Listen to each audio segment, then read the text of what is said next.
There we go. Okay, that was not working right, but now it seems to be working fine. Okay, hey guys, Zomb Phox here, and today it is time to do the Tank Bowl II live play-by-play. Already got a couple questions in chat, we'll answer in a second. Just making sure this is all good. For those of you here, can you hear me? Is the stream overall working well? Is it doing overall good right now? Let's see. I should pull this up on my phone as well, like I usually do. Yeah, I don't know why. It just wasn't starting the way I wanted to. Okay, there we go. Now that's what we're talking about. Okay, so it looks like it's starting up. If you guys can hear me and everything's going fine, let me know in the chat. Let's try to make sure this all looks good. Okay, Bluetooth, connect. All right, let's see. Is it working good here? Yo, yo, yo, everybody. All right, everybody doing good? Hear me? Everything working right? Okay, pull that out. Wait till that happens. Alright. Yeah, I don't know why. It just wasn't starting right. I was trying to start it a couple minutes earlier, but hey, it looks like it's working now, so that's good. So yes, today is UFL Tank Bowl II. We have, I mean, it's a game, the Showboats versus the Renegades. As the joke would say, this is one of the games of all time. This might be worse than that Renegades game we had before, which is crazy to think about, but it is true that it's just, yeah, it's going to be a wild one. I mean, man, it's something else, that is for sure. Alright, so let's see. So before I start with the stuff in chat, just as a quick thing, we do have 4 clinching scenarios this week that I did post on the community post a couple hours ago. We have 1 team that can clinch a playoff spot and 3 teams that can be eliminated this week. Now, it is a downside, but yes, the USFL Conference could be fully decided after this weekend. Now, the Michigan Panthers can clinch a playoff berth if they win, Houston loses, and Memphis loses. Now, the hardest of those is going to be Michigan winning, because for those of you who don't know, because it didn't come out until like after my video already posted about my game picks, Danny Etling is going to be out for this game. Well, he's not out, but he's put on the 3rd string. That's because he had a hand injury through the entire week. So he is their QB3, meaning Brian Lewerke is going to get the start. So that could be tough for Michigan. But if Michigan still pulls off the W against DC, Houston loses and Memphis loses, that means Michigan clinches a playoff spot. Which, as you can imagine, means that both Houston and Memphis, simply put, are eliminated with a loss and then a Michigan win. So we could potentially see the entire USFL Conference be decided after tomorrow. Now, for the XFL side, the only thing that can actually be done is the Renegades being eliminated, which all that has to happen is San Antonio wins or Arlington loses. If either of those happen, the Renegades are eliminated from playoff contention. Now, the Battlehawks are closing in on clinching, but they still actually can't clinch this week, believe it or not. But the Renegades can be eliminated this week. So we could have 4 teams be decided this week, leaving just 3 teams in the XFL Conference vying for playoff status. So that's pretty much how it is at this moment. So those are the 4 teams that can clinch, can be eliminated. The Battlehawks are closing in on it, but they still can't because of, tiebreakers, divisional records, and all that. So yes, the Renegades probably get eliminated today or tomorrow. It's all but a guarantee. Again, they have to both win and have San Antonio lose to stay alive. Then Michigan, as I said before, they can win and have Houston and Memphis lose, but without their quarterback's going to hurt. The Showboats are starting Troy Williams, and the Roughnecks are starting Jarrett Garantano. So the Roughnecks game might be rough to watch, but yes, Garantano and T-Will are both back as starters. So this week, I think, has the most QB changes of the entire season because Michigan, Houston, and Memphis are all changing their starting quarterbacks for different reasons. So it's going to be something else. We'll see how this works. T-Will didn't look all that great in the one start he had.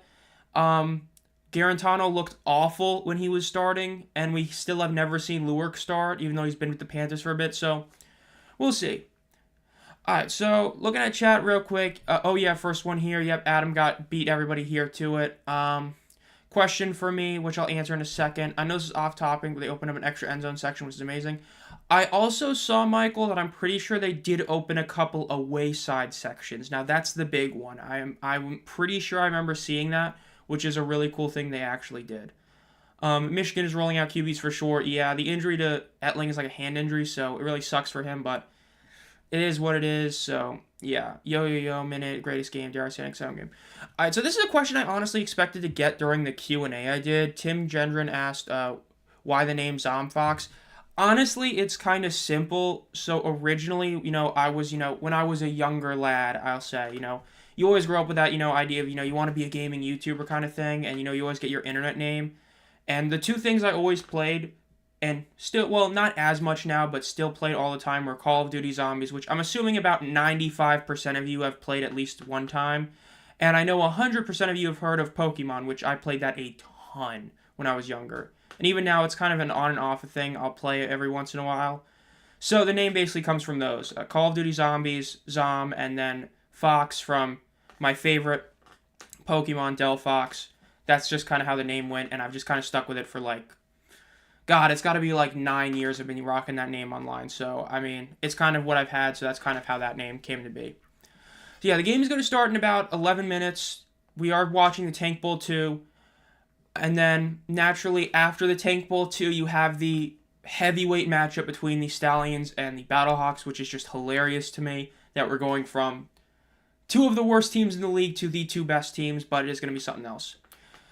Yeah, I remember my first playthrough of Alpha Sapphire, I used Mudkip and Swampert. I was definitely a big fan of them, but as I've gotten older, I've been more of a Trico fan, but still a W. But yeah, so, G-Man, I hope the Showboats get you a win. I mean, you've been looking for it, but my game pick, I'll pull it up now, so let's just close that one out. So I'll pull out what my game pick was for this game. So this game, my prediction was 28-20 Renegades.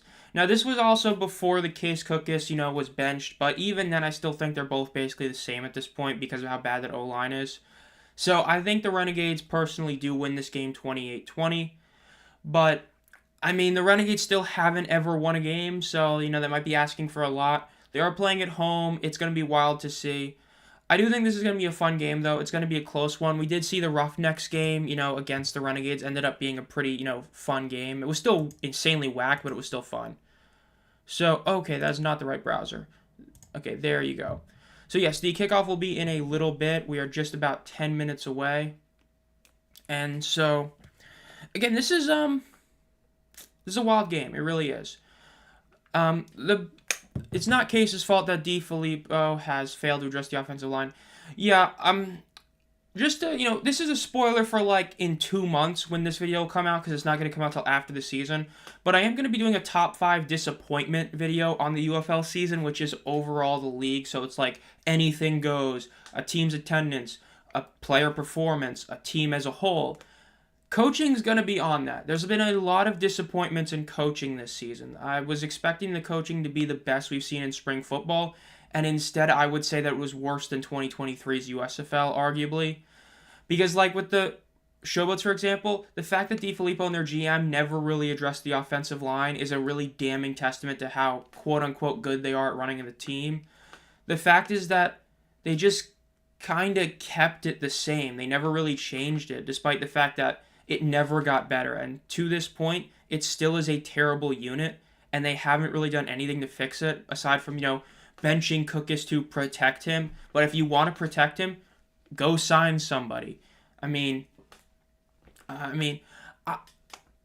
be funny, but maybe give Jean Delance a call. He was the starter for the Defenders. He did throw a game for them, but still.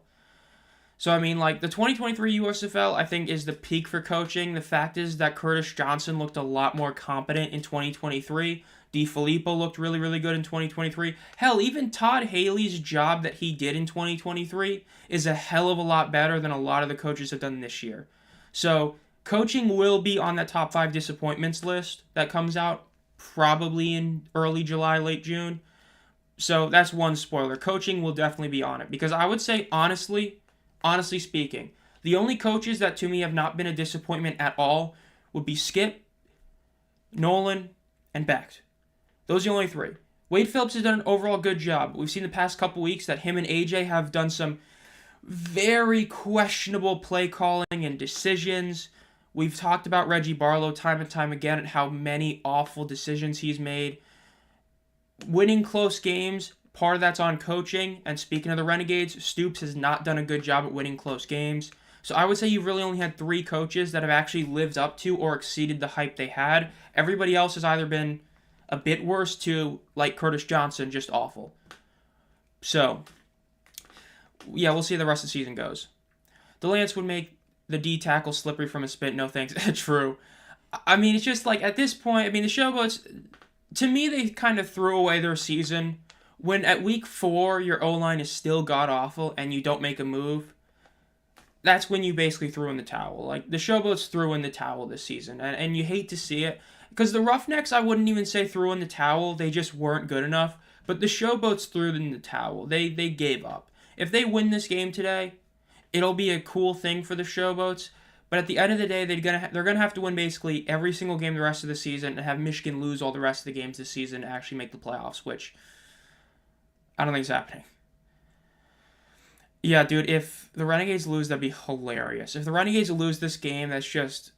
Because, I mean, the Renegades have no other easy game. They've already played the Roughnecks and lost. There is no easy game in the XFL conference. And so if they lose this game, they probably will go winless. You know, maybe in week 10 when it doesn't matter, they'll pull off, you know, the feel-good victory. But we need to have a competition for the worst coach and call it the Kirby Wilson Trophy. Oh, my God. Dude, Kirby Wilson was... If you watched the USFL in 2022, yikes. I mean, I know XFL fans talk bad about, you know, like, Rod Woodson, how terrible of a job he did, like Terrell Buckley. But, like, dude, Kirby Wilson was so bad in 2022. I mean, they got one lucky win, and I'll call it lucky. It was a last-second win over the Gamblers, who choked every single second-half game in the season, basically. And then they benched Vadley, like, 2 weeks later after he got him their only win and was clearly the best quarterback. Like, dude, Kirby Wilson was awful.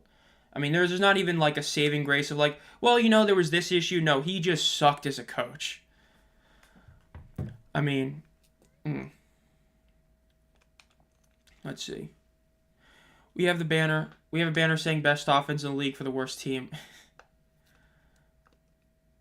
Only heard of him from the USFL. Yeah, Kirby Wilson was a... I hope I'm not getting mistaken. He was a running back coach for like decades. That's all he did was a running back coach, if I'm not mistaken. And he got the head coaching job in the USFL. It was, at the time, it was clearly a type of hire. It was like, I mean, even that was when I was early on doing this channel, and even I put him at 8 in my coaching rankings, and that aged like the finest wine ever. I mean, dude was just not ready for it. I mean, he's the one... G-Man, do you remember? I mean, like, he also had the Pizzagate, for those of you who didn't watch the USFL in 2022, where he cut Devion Smith because he wanted a pizza instead of chicken salad.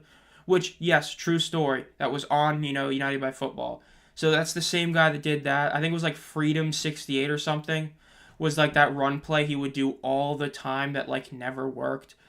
I mean, dude, Kirby Wilson was a joke. I mean, no offense, but, like, offense. Dude was bad. He really... Yeah, dude, chicken salad, dude, cutting your player because he doesn't want chicken salad is one of the funniest things I've ever seen. That was hilarious.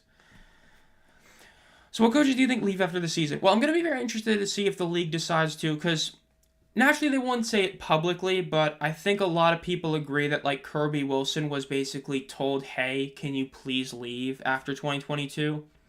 Now, in terms of who would leave or be forced to leave, I wouldn't be shocked if CJ is. Curtis Johnson has been awful. I mean, like, it's one thing when you have injuries. It's another thing when you're always wasting your timeouts and challenges. Because at least with Reggie, he gave you one season in 2023, which, yes, aided by Abram Smith and Lucky Jackson, for sure. But he still got them to a title game. Curtis Johnson got to a 5-5 record, or 6-4, I can't remember off the top of my head, with the Mark Thompson carry job, where Mark Thompson put up this obscene 8-game stretch in 2023. And that's how they got that record. Because without him, they still haven't won a game. 5-5 is what I thought. I couldn't remember off the top of my head. I think it was like, they had like a 5-game win streak. I think it was like they were 5-2 or 5-3, and then they just choked the end of the season. So, I mean, I wouldn't be shocked if Curtis Johnson goes. It's hard to say. Skip probably stays. He's basically all but said that he's going to stay. Like, I know he was talked about, like, FCS coaching jobs, I believe. And he said that he wouldn't take an FCS job. So I'd assume he stays. I know Zachary Potter might go to the NFL because he has offers, but yeah. Sign up now, excuse me. Okay, glad I checked this one now. That's not good. Oh,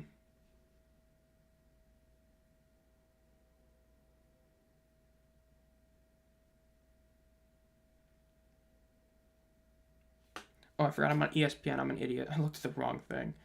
Okay, but yeah. Skip is NFL worthy coach. Dude, he's been a legend, but I think that he probably stays. Potter might go, but Holtz definitely stays. Now, as for other coaches, Stoops, I wouldn't be shocked either way. Becht is gonna stay. I've talked about it before. I think he's very much like a Campbell coach, where he's not necessarily like a X's and O top tier coach, but he makes guys want to play for him and put out all they got. So he's gonna stay. Nolan stays. He's run his course in the NFL. I think he's found something he can enjoy. So I'd say the top 3 coaches stay. Stoops probably. DeFilippo probably. But I wouldn't be for sure. Reggie probably. The only one I could really see getting like told to leave would be CJ. Everybody else I could see them stay. And then Wade, of course, if he wants to retire and then let AJ become the coach, I wouldn't be shocked at that either. All right, so the game's going to start in just a couple minutes, like literally like a minute. We're just finishing up SportsCenter. So, what is everybody else's picks to win this game? Let me actually pull out a poll for this one. Let's see. Start a poll. Who wins? I clicked caps locks. All right. Who wins? Bro, I hate typing this way because of where all my setup is. It's so awful to type, but I just clicked the wrong thing, bro. All right. Showboats or the Renegades. So, yes, this is them putting up the poll real quick. Showboats versus Renegades. Who wins? There you go. Have at it, boys. Vote for who you think is going to win this game. Game is just about to start. And if you haven't already, make sure to like this stream as well to try and get it up and running. So make sure to like the stream. If you're new here, subscribe as well. And so, let's get into it, boys. This is going to be probably a fun one. It really probably will be. I mean, the Renegades Roughnecks was fun. It was fun. Let's get down to business. This is going to be something else. I'm going to be interested to see how well Luis Perez plays. I'm going to see, I wouldn't be shocked if Andre St. Amour goes off today. I mean, he showed flashes last week of why he should have been on a UFL roster weeks ago, but we'll see. And I'm pretty sure we still have one more Tank Bowl as well, which is crazy. I believe we have one more Showboats versus Roughnecks game this year, which, barring, like, one of these teams ending up, on a win streak, that's going to be something else. Hey, G-Man, think about it this way. You need to lose this game. You lose this game and lose out, you'll be able to clinch the #1 overall pick in the college draft. And then you can draft a guy like an offensive tackle that you end up benching like the Panthers did. Yeah, we'll see. Dude, the shows are so bad. I'm sorry. They're just so bad. Yeah, the Renegades, yeah, I've seen a lot of people basically box score watch them and just call Perez bad and all that. The fact is the Renegades have lost 3 games on last second field goals. The Defenders, St. Louis, and Michigan, which they're actually showing right now for those of you who aren't watching the game. And then they had other games that they barely lost, like at the very end. Even the Roughnecks, they had a shot to do it.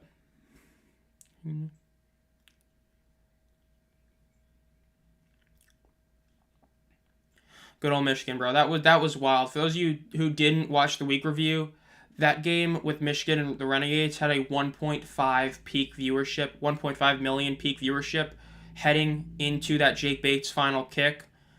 That's a huge reason why that Defenders Brahmas game did as well as it did, because everybody was watching Jake Bates to see if he could do it again, and he did it.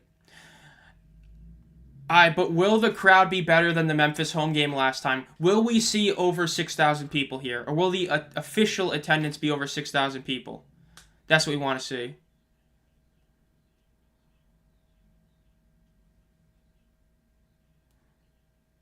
The announcers are talking about the change to T-Will, but they're acting like this was something that hasn't been done like 3 weeks ago. I mean, it's just... This is wild. Yeah, and I can't wait for T-Will to get benched in the second half because just like they did with Cookus and they did with T-Will the first time, they always just kind of flip him the whole game.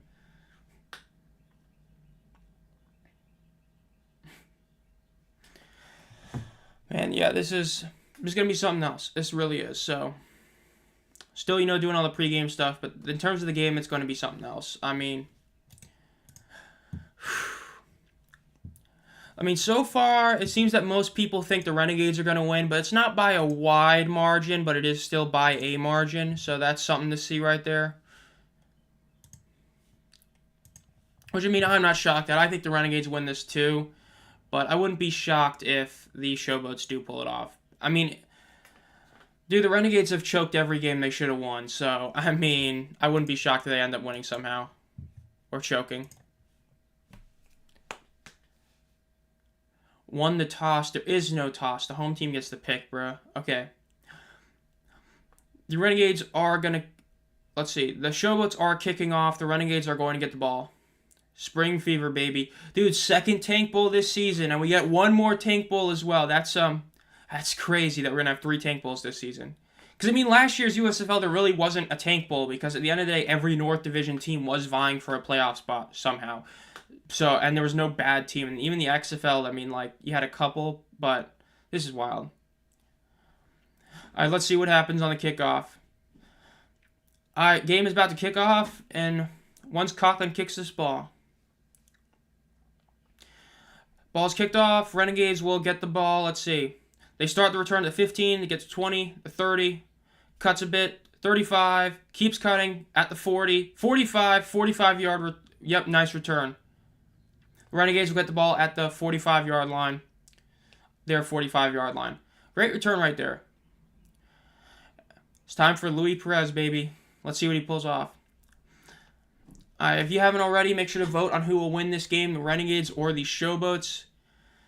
So far, we got 7 people voting for the Renegades to win, 3 voting for the Showboats to win. All right, let's see what the Renegades do this time. There's still a bunch of issues. They have the running back, position, but Devion is healthy, so let's see what they do. Line up with shotgun. Let's see. Prez gets the ball. Hands off. Devion gets about 4 yards. Solid, just downward run. Not getting this game on TV, so I'm here with y'all. Love to see it.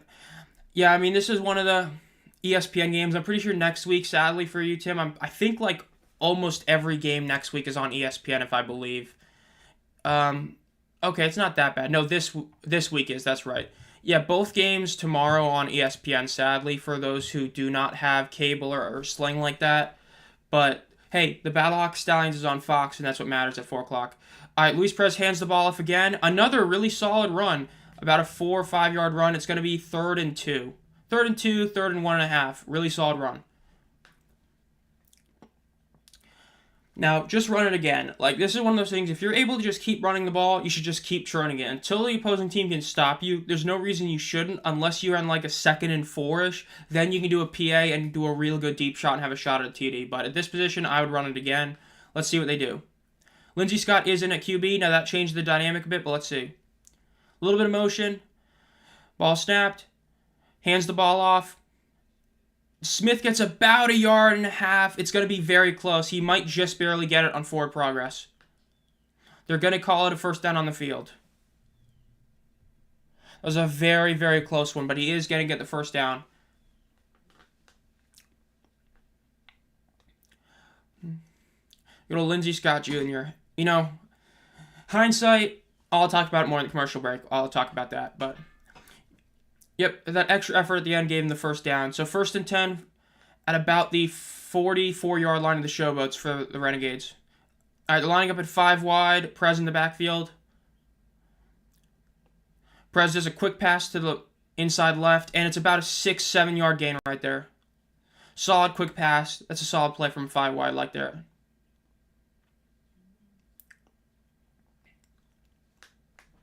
So far, this is a very solid opening drive. We've seen this before. It's usually the second half this team can't really do enough, but this is a very solid opening drive. Let's see if they can continue this. I won in the backfield with Prez. Prez hands off, and it's a first down run. That's about an 8-10 yard run right there. They're in field goal range, just like Adam's saying. Very, very solid play right there. They're going to be at about the 29-yard line of Memphis. Yeah, they're calling it an 8-yard gain. Really solid run.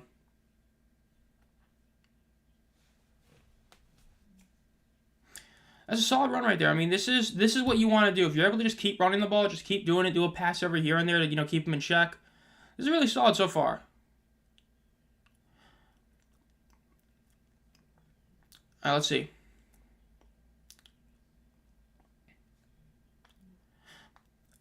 All right, one man in the backfield with Perez. Perez does a PA. Let's see. Deep shot, exactly like I said, and it almost touchdown. Almost a TD. That was great defense, great pass breakup. That's exactly what I was talking about. If you're able to run the ball, you can do a play action. And even though the play action was kind of a bit weak, that will work. Almost got it. What are your thoughts on the crowd so far? I've seen the away side. The away side is really bad. I haven't seen the home side, but it still doesn't look all that good. I mean, yeah, the attendance does not look all that great, but I mean, what did you expect of the team that's like, 0-6, but haven't seen the home side yet. The home side might be better, but at least at the moment, the crowd does not look good on the away side at all. But home side might be better. All right, one man in the backfield with Perez again. Minor PA. Perez does a little shot in the middle. That's going to be with 4. Ooh, Canella breaks a tackle, gets the first down. It's about a 14-yard gain right there. They're going to be at 1st and 10 at about the 16, 17-yard line of Memphis. They're getting really close to getting a TD. That's what you love to see.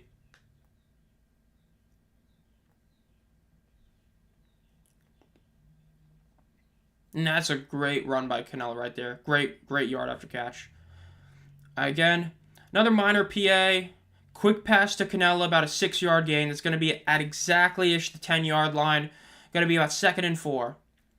I'd go back to running the ball in this play. You're at about 2nd and 4. You can run the ball, get 2-4 yards, get close to it. You're potentially in 4-down territory if you get a couple yards, both in 2nd and 3rd down. So I'd do a run play here and then maybe do a PI on 3rd down. Let's see what they do, though.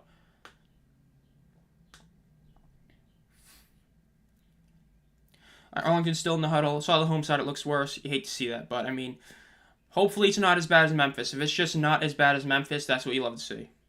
But we'll find out after the half when Mitchell reports it. Going to be a timeout for Arlington. They're running out of time. Had to call it out.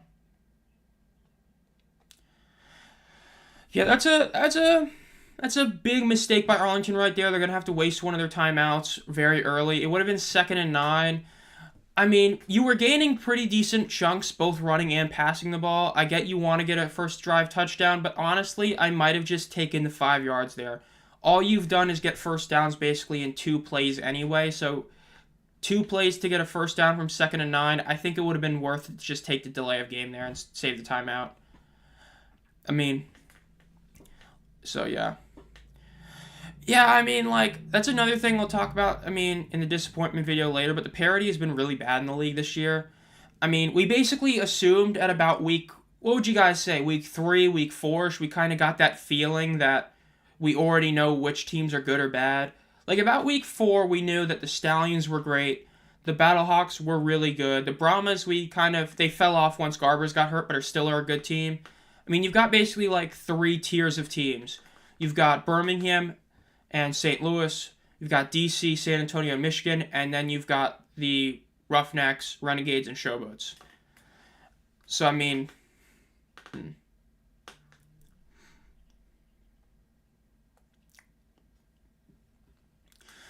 but yeah, I mean, the Renegades, Showboats, Roughnecks, that's what sucks. So the playoff race, I mean, like we were talking about earlier, the Roughnecks and Showboats both can be eliminated this week. Michigan can already clinch a playoff spot, which wouldn't be good for the league, because that means that the USFL games are almost, don't matter. Especially if Birmingham wins this week and Michigan wins this week. There's almost no way for Michigan to overtake that 1 seed. It'll be really tough for them to do it, due to all the tiebreakers and all that. So, yeah, I mean, the USFL conference could all but be decided basically this week, really, which is crazy to think about, but it basically can. I mean, the 1 seed technically I don't think can be done today because, Michigan can still get 7 wins even with a loss this week, and they could end up beating Birmingham in the overall divisional record. So it's not like it can be, but it's almost there. Yeah, the XFL playoff race is going to be much better because both DC and San Antonio, because DC pulled off that win, that is now a legit race. Especially when you consider all the issues. Brahmas have been looking worse and worse the more Dormade has played, whereas the defenders have looked basically the same, which is insanely mid.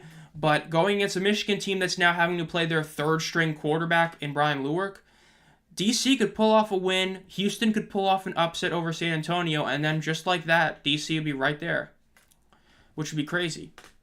But we'll see. Maybe Dormade pulls off a better game today. Maybe we end up seeing some, backup action for them, but we'll see. Yeah, Brian Lewerke starting for the Panthers. I saw that after the video posted on my game picks, and I put a pinned comment on it. It sucks for the Panthers, but because we haven't seen Lewerke play, but he's been with the team for a bit, so it'll be interesting to see how he does. The thing is that I've talked about it before. When you're coming into a game with no film, you have a huge benefit because the opposing team doesn't know exactly what to do against you. That's why I talked about Dormade in the first game he started. I first guessed this. I said he played insanely well in the first half, but the second half against Michigan he looked bad. Once you had film, once you understood how he plays, you know better what to do. Since the Michigan game, Dormade has not looked all that good. He's had flashes, and yes, that 3-interception game I've talked about it, only one of them was on him. The rest were on his teammate or his terrible play call. By the way, quick pass, Lindsey Scott does a little lateral action to the side. That's about a 5-yard gain. It's going to be first and goal at about the 5-yard line.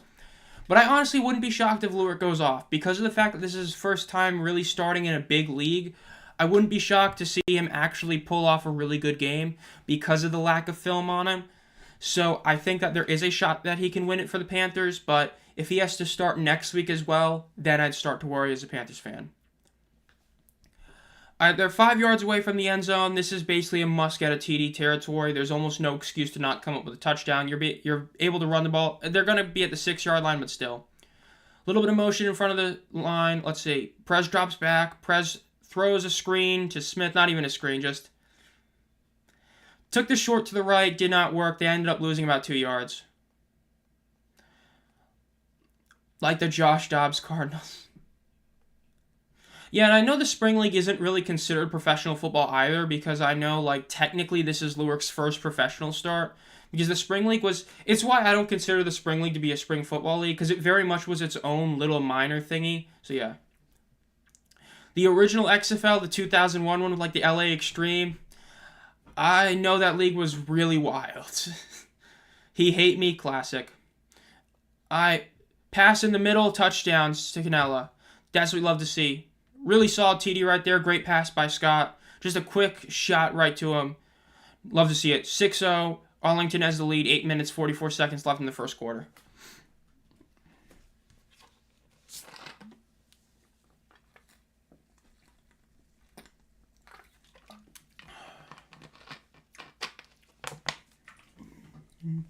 I will say, honestly, tight ends this year, I know that they've, Sternberger's had a couple great games and all that, but I feel like tight ends this year have not hit the same way they did last year. Do you guys feel that same way?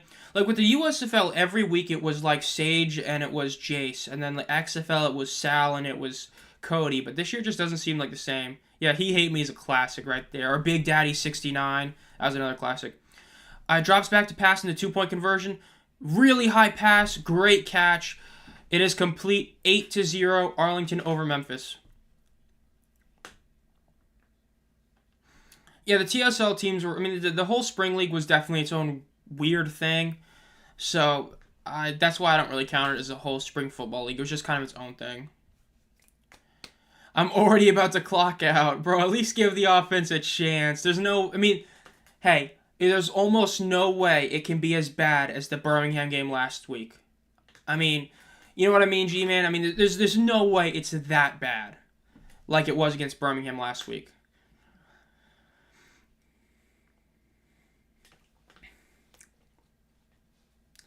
Yeah, I said I was talking about after this, but the one issue with the Renegades, and when I do their eliminated video, hey, G-Man, don't give me ideas. I still have that image pulled up on this OBS. I can pull that out in any second. But, okay, they are reviewing this to make sure he was inbounds, but back to the Renegades thing. When I do the eliminated video, I'm going to mention this. The Renegades season ended the second they drafted Lindsey Scott #1 overall. Do you all agree with that? He is a great backup, and I think it would be a great... They are reversing this. They're reversing the 2-point conversion. By the way, it'll be 6-0 Arlington over Memphis, 8 minutes, 44 seconds left. Lindsey Scott, I think, would be a great starter on multiple other teams. But the fact that they picked him #1 overall in the XFL dispersal draft over guys like Tim Ward, over guys like Trent Harris, over guys like Ja'Cour Pearson, Cody Latimer. The fact that he was the guy they picked #1 overall when they already had Perez, and I get that Perez didn't sign till late, but you already had Perez, you basically wasted your first overall pick. I mean, think about how much better this team would be if they had, like, a Trent Harris in the pass rush, or if they had let's say he doesn't get hurt, a healthy Ja'Cour Pearson with these receivers. This team would be so much better. All right, kickoff. Sweden gets the ball at about the 20, 25, 30, and he gets tackled at about the 32-yard line. Not nearly as good a return as Arlington had, but still not terrible.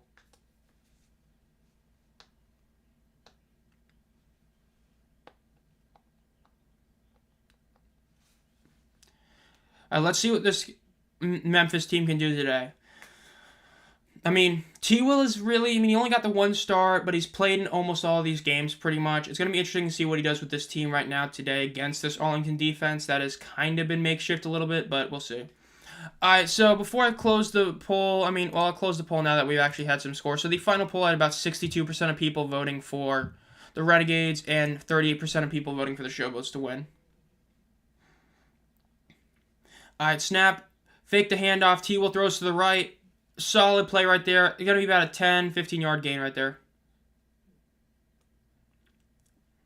Minimum criteria is not to be terrible. True. That is true. Yeah, this is, dude, T-Will was a solid quarterback last year. Granted, his championship game performance was... But at the rest of the season, T-Will was a really solid quarterback. So, maybe he shows some of those flashes again today with that, zero offensive line. Hand the ball off. A bit of a slip right when he got the handoff. He tried to make a cut, slipped a bit, so he only gained about half a yard. It's going to be about 3rd and 1.5, 3rd and 2.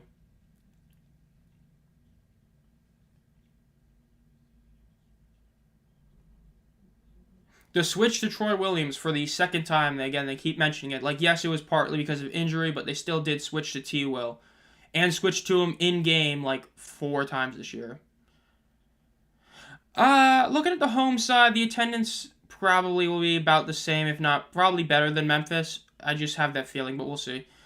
T-Will, nobody there. First down, great catch. It's about, with forward progress, it'll be about a 3-yard gain. First down.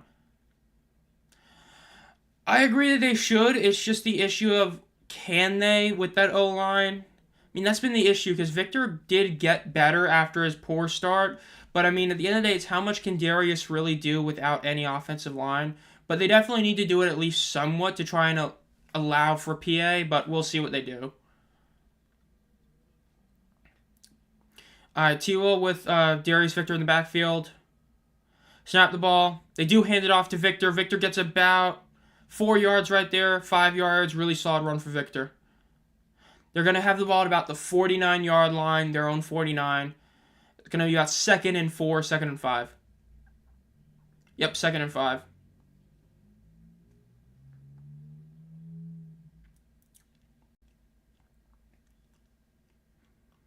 Alright, T-Will is lining up by himself in the backfield. They are lining up basically 5 wide. Let's see what happens here. T-Will drops back, throws a quick pass again. Papeles, they might give him forward progress for first down, but they're probably going to call him short by about a yard. Going to be about 3rd and literally 1. This is potential 4-down territory because you're kind of in no man's land. I would probably just do a simple... I would honestly line up in the I and just hand it off. Not exactly in the I, but T-Will is under center with Victor behind him. They do a QB sneak, and it is a first down. That looks like it to be a 2-3 yard gain on a QB sneak. That's a good first down right there. Love to see it. Okay. This is another solid drive for Memphis. The O-line's been looking decent today. Looking decent this game. I mean, we saw this before Memphis having a good first drive, but there's issues, but we'll see. Okay, they're going to line up with Darius Victor in the backfield as well as T-Will. They might be running it here. Let's see. Papelli in motion, but they do a handoff to Victor. A little bit of misdirection, and Victor gets about 7, 8. He's still up. He gets about 9 yards on that rush. That's going to be about 2nd and 1.5 at about the 34-yard line. Let's see. I couldn't see this. I created the Spring League teams on my copy of Madden 12 and gave them cities. Dude, the old Maddens were better than the new ones. It sucks, but the old Maddens were so much better.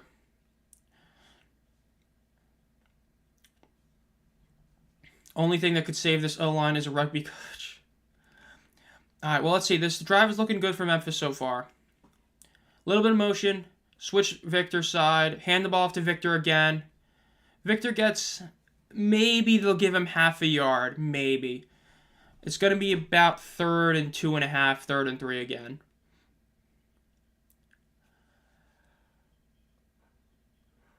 Call is 21 veto. I wonder who gets the ball there.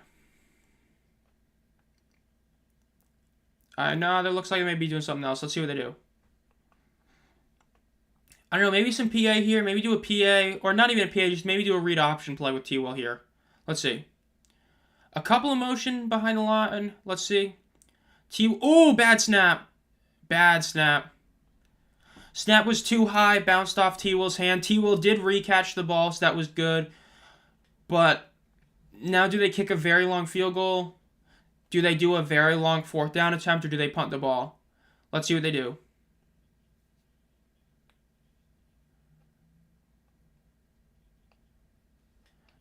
He's debating on kicking it. Let's see. Coughlin's been a very solid kicker. They're going to kick it.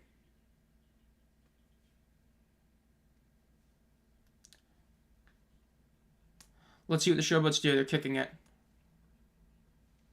That was a very big thing that the 2-point conversion got overturned, because a field goal here makes this a field goal game. So this is very big for Memphis.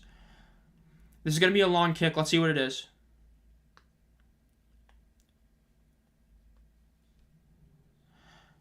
54-yard attempt. There is some wind. Let's see what happens. Kick is up. Kick is dead set in the middle. Good kick. Beautiful kick. Score is 6-3 Arlington over Memphis with 2 minutes and 55 seconds left in the first quarter. That was a couple good drives. Again, just like last week, Memphis started off really good, but then they made one crucial mistake. This time it was in the high snap, and they were still able to get a field goal.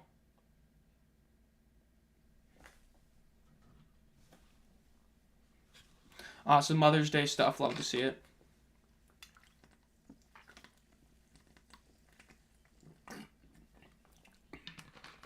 Don't forget, Mother's Day is tomorrow, May 12th. Don't forget all that.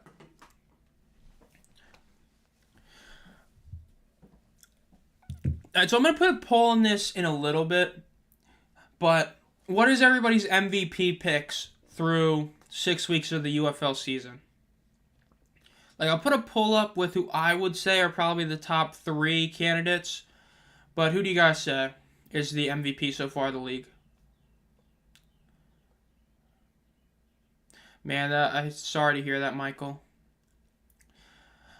I mean, I've only had a couple major deaths in my family, which is mainly because of who I was close with. I remember I was very close with my grandma, and when she passed away, that one really hurt me, but I've been lucky enough to not have many other issues in that regard, but I have a lot of people getting old that have issues, so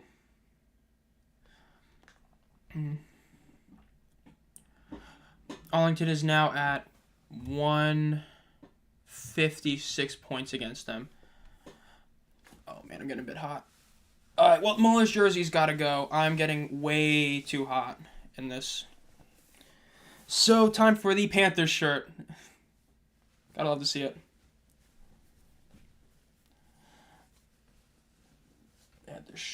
Muller's jersey, we'll put you right here, and then in halftime I'll put you back on the hanger and all that. Martinez, because if he played the whole season, he would have had so much touchdowns. At least I still have my father. That's always good to hear. I mean, my dad's had some health issues, but he's still overall very much fine. Just, old people stuff, just, issues, knees and all that, but overall still looking pretty fine, but yeah, only so much. I think Martinez definitely has a case. The reason I would say he has a good case is because when you compare him to Corral, that's how I do it. Look at the games Corral started and finished versus Martinez. Basically, no game Corral played was even really that good compared to Martinez. Because the game in week 1, before that Deion Kane touchdown, he looked awful. Whereas Martinez basically has never looked bad as a starter. And I believe it was Michigan they both played. Michigan, when they played, Martinez played better in that game. And McCarron has a better receiving core. I think Martinez deserves it more than McCarron, in my opinion. Since we're at this point, let's just put it up. Who... I keep misclicking. Who is the UFL MVP?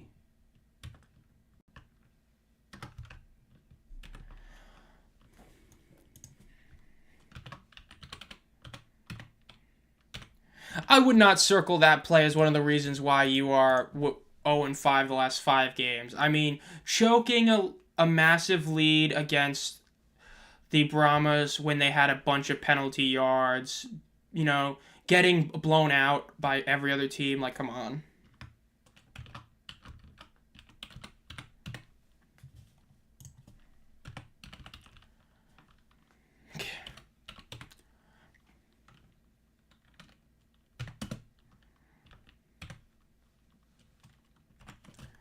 McCarron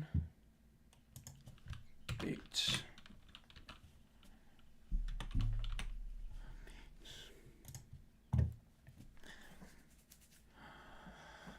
they're gonna snap the ball off. Let's see. Gonna be in the backfield, 1 in the backfield. Perez's PA, quick pass to the right, almost intercepted, bad throw. My mom is 83. Wow. That's neither of my parents are that old. Neither of them are even 70 yet, but my grandfather is, I believe, I'm not good with ages. I know my grandfather's like in his 80s, but I can't remember for sure. Memphis needs a smaller stadium. Yeah. I mean, I get that they're playing in a place with history, but I mean, the big issue with that, Chris, is just that their team is awful. I mean, I'll get back to that in a second. Okay, Perez hands the ball off. It's going to be about a 2-yard gain. Going to be 3rd and 8 at about the 4-yard line. The issue is that the team is just terrible. Like, I mean, why would you want to go to a Memphis game? Why would you want to spend, like $15 for parking, $20 for a ticket when you count fees, then have to spend over $20 on food to go watch your team get blown out by 30? That's the big issue. This is not good. Letty Brown is down in the field. Daddy Hunter is out for the season. So if this is a big injury, this is very bad for the Renegades. There's like 1,000 people there, but they announced 12,000. But they'll announce 12,000. It'll be interesting to see what they announce. Because like with DC, was the only one I'd say that they really did that for. But because there's, like tickets distributed / sold is technically how you count attendance. If you're getting the money, that's why you do it. But yeah, I do not see this game getting an announced attendance above 7,000. It will be less than that, that's for sure. But we'll see. I mean, we got to wait till about the 3rd quarter to find out. All right, let's see. It's going to be another snap out of shotgun with 1 man in the backfield with Perez. Let's see what happens. Seems like this is going to be a pass to Sal. Perez, wow, great throw. Great catch. It might have been a one-arm catch right there. That's a really solid 15-yard catch right there.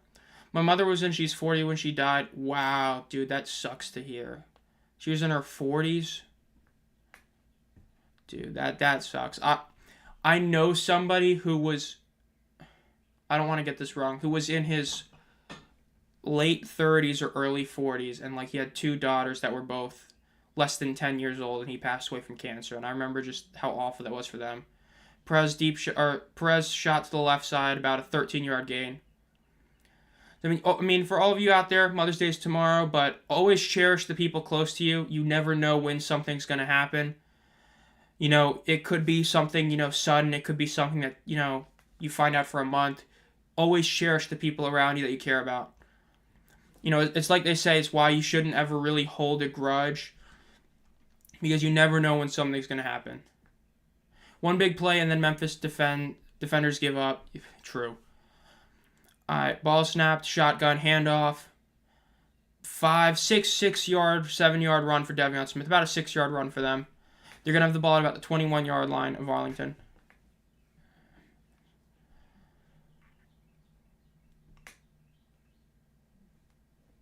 I know tomorrow I'm going with my sister's grandfather and mother to celebrate Mother's Day for a Mother's Day dinner.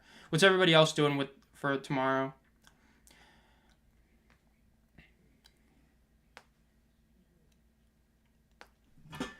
Let's see. End of the first quarter is 6-3. Arlington has the lead over Memphis. They're going on strike, bro. That's so mean, but true. Facts. Let's go see what's on the Twitter world real quick.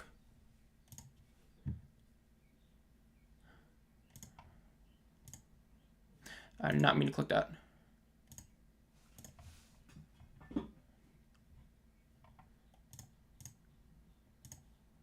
Horseman tailgate.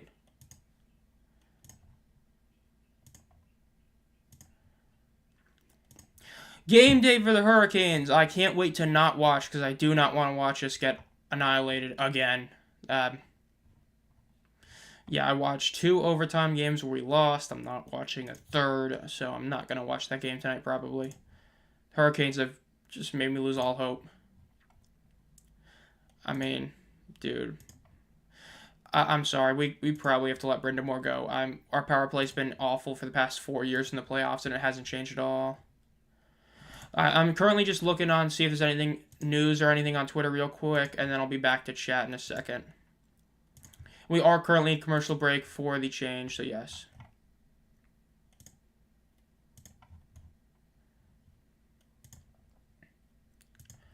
Fans ready for kickoff. I don't know if the UFL should be posting that for this game. For the next game, yes. The next game, estimated attendance is probably going to be over over 15,000, which is going to be crazy.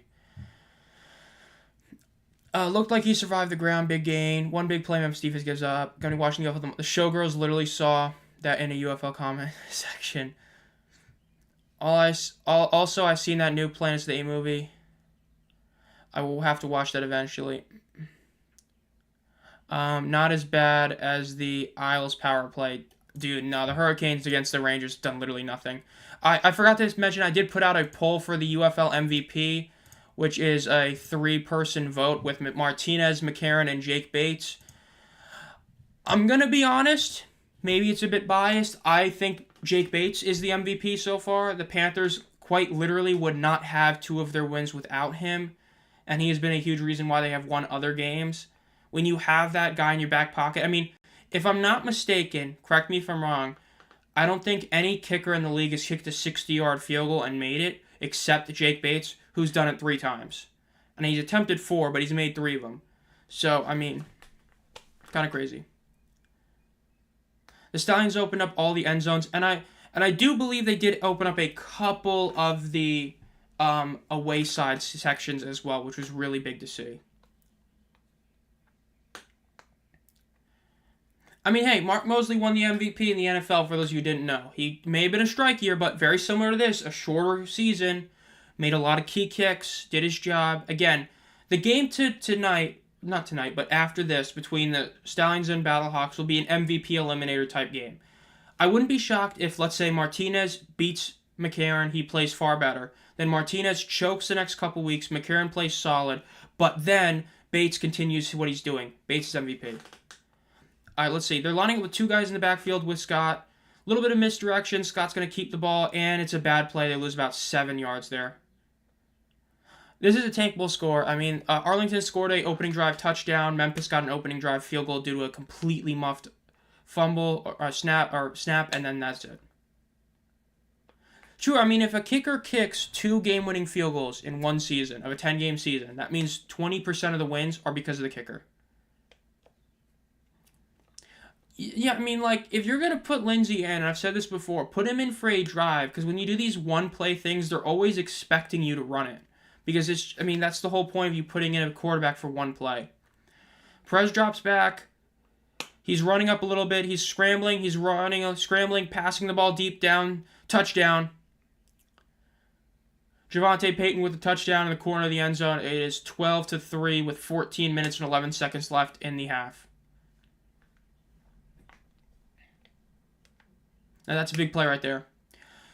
Again, if you haven't already, guys, make sure to like the stream. And if you're new here, subscribe to the channel. We just hit like 750. I think we're almost at 770, which is crazy. The past couple weeks have been insane in growth, we love to see it. So gotta love it. Perez wears 12 like Brady. And I mean, hey, he kind of plays like him. He might be a little bit more mobile, but he still just passes the ball, kind of like a game manager. But a game manager is a people too, and he does it in a very fun way. He doesn't, throw 5-yard bombs. He throws legit bombs. They're going to go for 2 again. Doing a bit more, pre-motion. They're doing 5 wide out of the 2-point conversion. That's pretty crazy. Let's see what happens. Perez drops back, throws the pass to the left. It is caught by Canella. Complete. That is going to be 16-3 with 14 minutes and 11 seconds left. Thank you, Adam. Yeah, I mean, we hit like 750, I think, 3 days ago. And then now we're at like 769. So we're getting close to those big milestones. I'm still trying to get something else for the 1,000 subscriber giveaway. Probably going to be an actual UFL merch item, but don't know yet. It depends if I can get it when I can, but yeah. All right, so let's check. Since we're in a break real quick, let's check. So far the voting from the 14 people here, we have 36% of people, 40% of people voting for Martinez, 27% voting for McCarron, and 33% voting for Bates. Which I'm not too shocked at, but again, I think that whoever wins tonight's game is going to be a big deal. And if the Panthers win tomorrow with Luerk as the starting quarterback and because of Bates kicking, I think that'll make Bates have a legit case for it. I do think he is the clear-cut special teams player of the year, though, if he doesn't win MVP.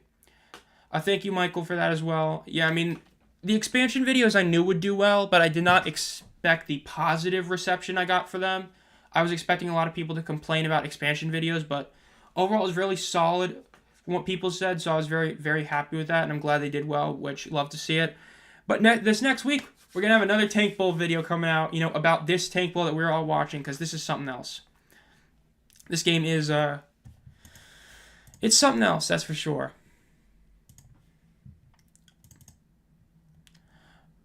All right, let's see. Arlington's going to kick the ball off. Let's see what happens. Swan receives the ball at about the 30. He gets tackled just about the 30-yard line.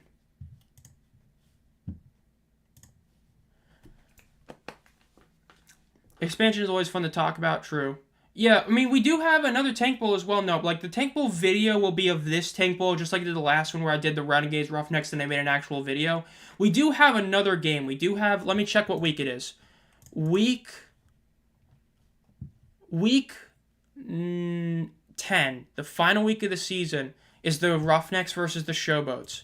Barring one of those two teams winning like 3 straight games, that is going to be the 3rd Tank Bowl of the season, is week 10. T-Will drops back to pass. Quick pass to the right side. Victor gets about 7 yards. It's going to be about 2nd and 3. Let's see. Bates is a lock if he has a game like the Luis Aguilar 8 field goal. Dude, he already had the 5-for-5 game. If he has an 8-for-8 game as well, I'm sorry, dude. McCarron and Martinez, who are they? Dude, Jake Bates is MVP if he does that. If he has another 5-for-5, or God forbid an 8-for-8 game, he's MVP, no question. Not even a debate. Updated point differentials, Memphis -69. Quick handoff. First down for Memphis. Nice. You think Memphis going to come back? Already got St. Louis for the next game? I don't think so. I think Memphis will make this closer. I don't think they get blown out as bad as they've done before. Arlington just hasn't been able to put their foot on people's throats. I do still think Renegades win this. I did pick them to win by 8. But I think that Memphis does make it closer. I do think they score on this drive. I think they lose, but they do keep it closer. I don't think they get blown out again. I don't think it's like last few weeks. At least the UFL is taking care of the players. AFL apparently didn't. Yeah, I'm assuming that Sportsman Player of the Year was supposed to fix the Player of the Week thing because there was that issue with the UFLPA not having Players of the Week. But I haven't heard anything since then, so I think it's been sought. Deep shot intercepted. T-Will is intercepted from a tip pass. 50, 40, 30, 25-yard line. Insane return for the Renegades. G-Man, this is not looking good. I knew that was coming. I hope Aguilar comes back next season. He's my second favorite player behind Derek Dillon. I'm shocked nobody signed him. He was a punter and a kicker, and as we've seen in this league, being able to save a roster spot is a big deal. Very shocked he never got signed. Channel member Strange is here. Let's see, done with T-ball, fixing to go to the game. Keep a lookout for me. I'll be the one wearing a Stallion shirt. What section are you going to be at? The end zone, the home section, the away section? Because I know they've opened up a ton of the stuff there. I mean, because I know that the Stallions have opened up a bunch of seating. Like, it's going to be probably packed in the home section. And we might have the shirtless pyramid return. I know everybody's been joking about it. We'll see. Yeah, that was a crazy return. Interception, not surprised at all. Just, yeah. Dude, bang. Yeah, dude, the UFL, I mean, the AFL's been bad. I mean, it can't be as bad as the Birmingham-Memphis game last year, G-Man. I mean, it can always get worse. I mean, but yeah. Yeah, for those of you who don't know, the Arena Football League, I've talked about it every week, and I'm going to talk about it again today, right now. The Arena Football League has had even more issues. There are multiple team players talking about how they're not getting paid, their hotel's not getting paid, they have no way to fly home, they're getting totally screwed over. Other teams are folding or being paused during the season. It's just, the Arena Football League's a joke, dude. It's so bad. I don't care if we even lose, just please let it only be a one-score game. I'd be so happy. They need to get a woman in the shirtless pyramids group. Dude, that'd be something else. Watch what happens now that you say that. There's no way they've already scored more points than they did against the Stallions last year, that one game. So, I mean, that's already a start. They've already put up one more point than they did against the Stallions last year. But yeah, the Arena Football League, if you guys haven't been keeping up with it, has been an outright disaster. I mean, I know at least one team, the Soul, who are one of the more famous teams in the league, are on pause. I think another team might be folding. Multiple players of teams aren't getting paid. It's awful. I noticed, dude. I mean, the Showboats are not looking good today, but I mean, hey, again, best case, the best thing for you, G-Man, if you lose this game, you control your destiny to get the number 1 overall pick. Because then you lose them in head-to-head. So if you lose out, you get the number 1 overall pick in the college draft. So, hey, I would say suck for luck or tank for Tua, but there isn't even somebody as good as Tua probably in the draft. But maybe you get Zach Wilson. Maybe you're able to draft Zach Wilson somehow and, get him to be your savior. Let's just inflate Arlington's numbers. Give the Renegades fans hope. Yeah, give them hope that they'll somehow live to make the playoffs. That'd be hilarious. I mean, could you imagine if Arlington made it again at 4-6? Like, the odds are, slim to none, but they could still happen. All right, they're going to show the replay of the interception again. Yikes. Let's see this. T-Will drops back, throws a deep shot, and it's just, it was a little bit too high of a pass. It wasn't a terrible throw, but it was a bit too high. I mean, it got tipped. It was not great. All right, last call for people to vote for the UFL MVP between Martinez, McCarron, and Bates so far. So yeah, go vote for that if you haven't already. Like the video if you haven't already, and yes. Alright, so let's see. Did Strange ever answer that? Not seeing. I'll be wearing this. I'll be the one wearing a Stallion shirt. I mean, yeah, the Stallions game. I expect that. End zone. Okay, end zone. Got it. Touchdown for Arlington. Down at the 1. First and goal. Down at the 1. Alright, so Strange, you're gonna be at the end zone wearing a Stallion shirt. Maybe I'll be able to catch you. Hopefully there's not too many people wearing Stallion shirts or something, or it's that packed, because, I mean, dude. Again, for those of you who haven't checked it out online, the Stallions game today, they've opened up end zone seats, they've opened up away side seats, there have been sellouts in sections. estimated attendance is going to be well over 15K, maybe 20K, which would shatter the record because their best is, I believe, 17-5 in week 1 of the 22 season. Flags on the field. Let's see.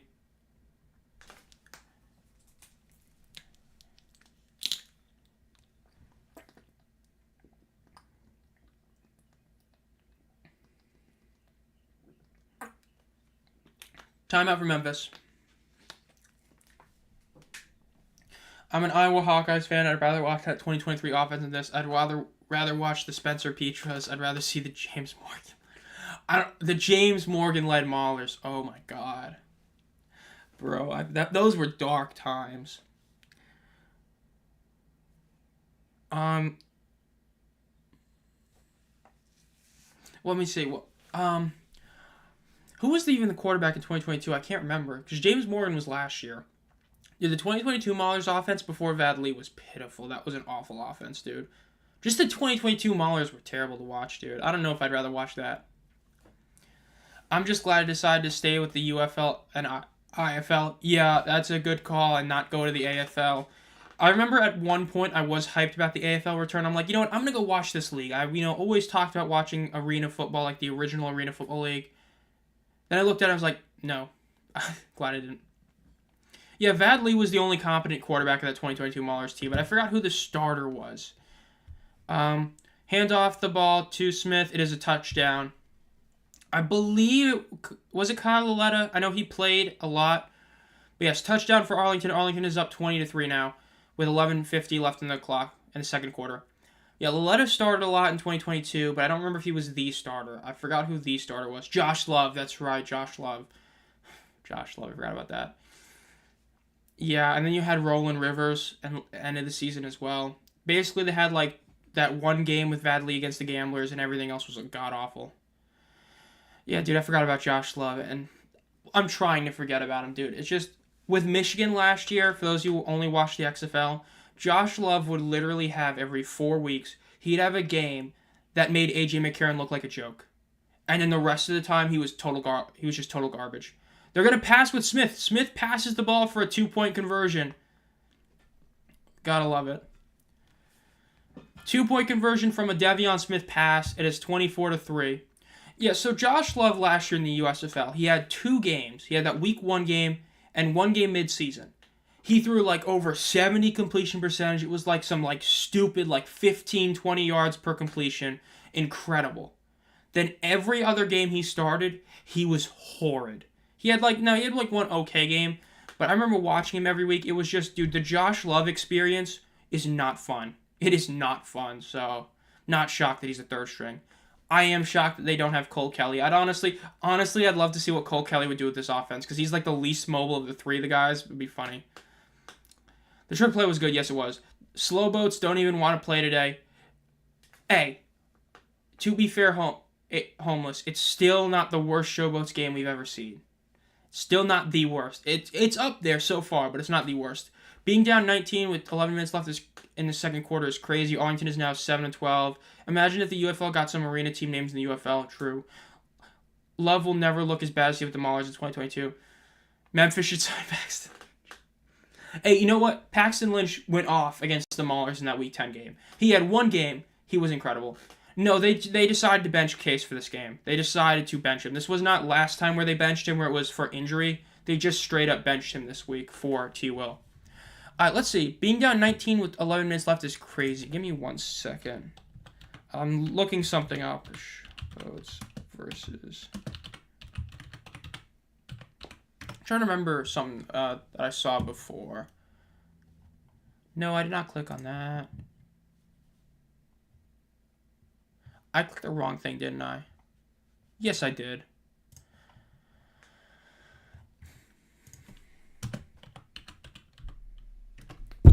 Ooh. I misclicked that real bad. Okay, so let's go to this real quick. Let's see. Imagine if Memphis should sign Paxton Lynch. Memphis defense is on strike. Yep, true. Imagine if Memphis got P.J. Walker. True. But it's Arlington. They have found ways to lose. I agree, dude. They really have. I hope Arlington doesn't choke. Ben DiNucci, dude. Even DiNucci wouldn't save this team. But yeah, but sadly, I wouldn't be shocked. Yo, hello, Rob. I still wouldn't be shocked, Rob or Strange, if they did find a way to lose this game. That would be so on brand for them. Now I'm trying to answer. I'm trying to find the answer to Jay Smith's question. I'm trying to find the box score to a certain game to see if it's what I remember it being. Let's see. I keep clicking the wrong things. USFL box score. I just searched up box score, bro. I feel like an idiot. That's not the right game. That's the right game. That's not the right game. That's the right game. Yes, sir. Some more Mother's Day pictures coming up on the broadcast. Alright, so I just clicked out of that. Oh my god. 43-3. Oh no, don't say that. If Arlington choke this game, everyone that's a Renegades fan will have a stroke. True. Alright, now Jay Smith's question, being down 19 with 11 minutes left, is crazy. It is not actually that bad. It really is not. Because of something else that I will pull up once we get into the commercial break. I'll pull it up.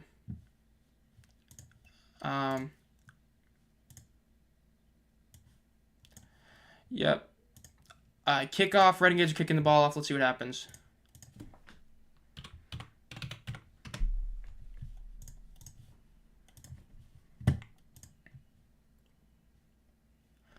Taking down at about the 34-yard line. Solid return right there.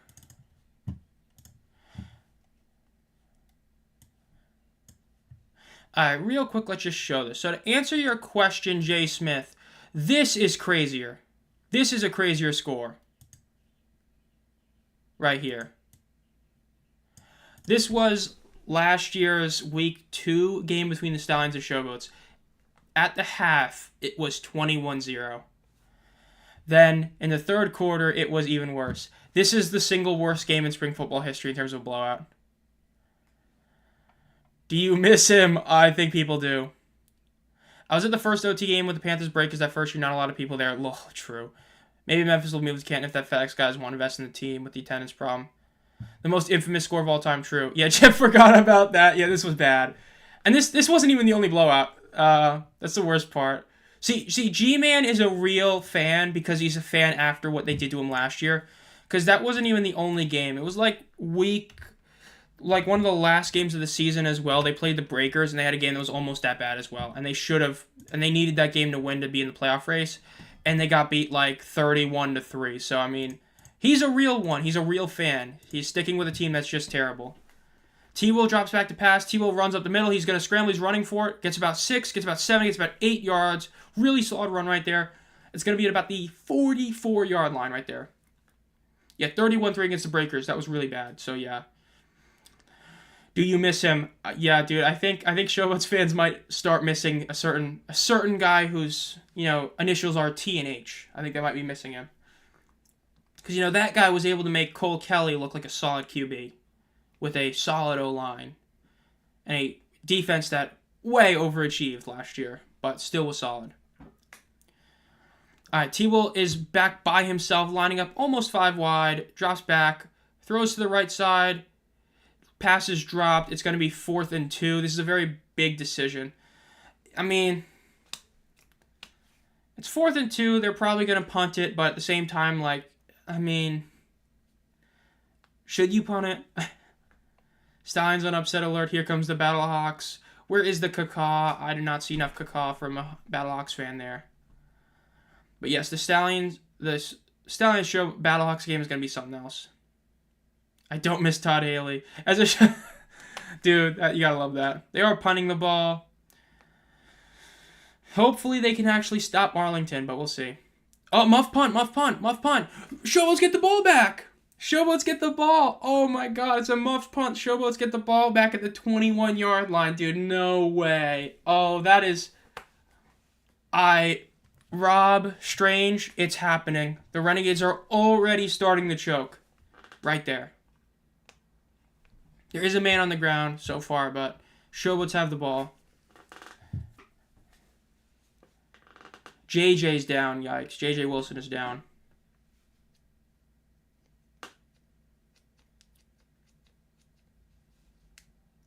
7th highlight of the season, baby. I mean, dude, like, half your highlights are what? Like, the Vinny Papele catches, that one insane catch last year, or really yard after catch last year. It's something else. Not surprised, lol.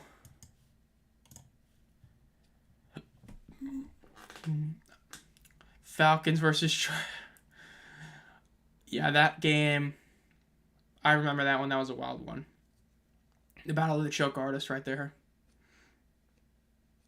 This is not looking good. DiFilippo's with him. It does not look like it's good. That's not good to see. He's moving, though. He is on his knees. That's a lot better than we've seen a lot of other players. He is getting up. He is... Looks like he's in pain, but he is walking, so that's good to see. And a commercial break. All right, so let's close the poll. So the final star of the poll was... I accidentally voted, I guess. Yikes. Okay, well, the end of the poll was 43% McCarron, 30% Martinez, 26% Bates. End poll. Nah, dude, last week's injury poll is a big one. I know the Stallions are missing a lot of defensive players. Like, the Battlehawks, the Battlehawks should be able to put up a lot of points. I still think it's going to be a defensive game. I still think both teams are going to end up hitting the under. But I think that when you look at it, it's just like Burns is going to be out. I believe I saw Gates is out, and somebody else is going to be out for the Stallions that I just can't think of the top of my head. They're missing like 3 very key starters. I mean, their defense is still great. They still have, Tizzino to man the linebacking core, but there's just a lot of injuries there. Dude, if the Renegades choke this game, would be crazy. The atmosphere. Yeah, the atmosphere for some of these games is great. For Memphis games, not so much. For Arlington games, not anymore. So you're saying we have a chance? Dude, I mean, it's just the Stallions have a lot of injuries that are big. Like, depth-wise, they're still the best defense in the league when you consider just how good their backups are. But they still are missing... Well, to be fair with that, Adam, he retired because he got a neck injury. He was put on IR. That basically done for the year. So he already wasn't going to be here, and that's why I ended up doing that. But, I mean, they still have Tizzino. They still have a couple great corners. I mean, I still think it's going to be a defensive battle. I would not be shocked if it barely hits the over, which is more than what I expected, but we'll see. I will say, though, Arlington is 6 points away from hitting the predicted score I had for them. I predicted they would score 28 points in this game. They are already at 22, so... And there's only about, 5/8 of a game left. So, we'll see what they do. Very late PA right there. It looked like a read option. Did not work whatsoever. There's going to be a 0-yard gain.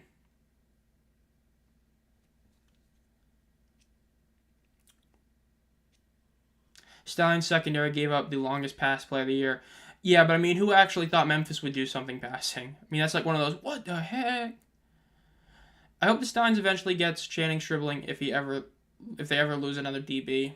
Wouldn't be super shocked. There's definitely some guys that still could help teams. It's still a shock to see guys like a Josh Simmons, like a Boogie Roberts not being on a team. It definitely is a shock. Deep shot to the right.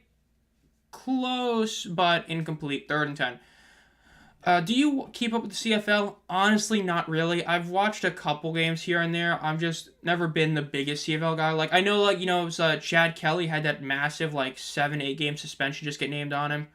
But never really kept up with the CFL all that much. Memphis QB room next year, Zach Wilson, Mac Jones, James Morgan. James Morgan, bro. Even there, he doesn't fit there. Everyone gonna want out. True. Let's see. T-Will gets the ball, drops back about 6 yards. He's running up a little, scrambling, running to the right, scrambling back. He's at about 30. Throws the ball. Caught. If that's inbounds, that's a great catch and throw. Sounds like they're calling it a catch. That's going to be about a 13-yard gain, 1st down. Of course, it's Jay Adams, dude. It's a shame he couldn't live up to all the hype because of just how not good. But yeah.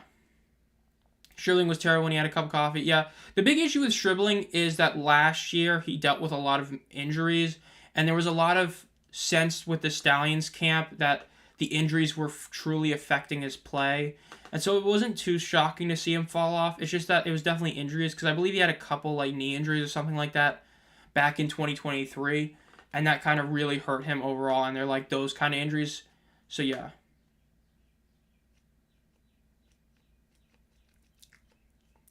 Bob Stoops is allowed to call a super challenge. Yeah, that would have been a Reggie Barlow type of decision to throw a challenge there. That's a great catch by Jay right there. The Showboats, I mean, it took a muffed punt, but the Showboats have a shot to get a touchdown here. And it'll still be, a 2-score game with a touchdown, but they can, make it a closer one. So we'll see. Bob Stoops seems like a good guy. I hope he wins today. I agree. He's a very likable coach. It's just a shame that this team just isn't good in late game situations whatsoever. T-Will runs to the right. There's a flag. Looks like it'd probably be holding. It almost always is there. So it's probably going to be holding. Yep, holding. 10-yard penalty. So only a loss of 3. Let's go. No, it's going to be a loss of 10 with that penalty. But hey, you'll still probably get a field goal out of this drive.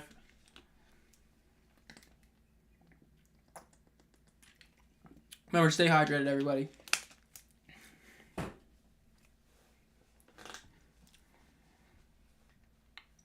T-Will dropping back. Yeah, not shocked at the holding call. I'm shocked that it took him this long, but the O-line has done much better today. Now 10 yards, let's go. Let's see.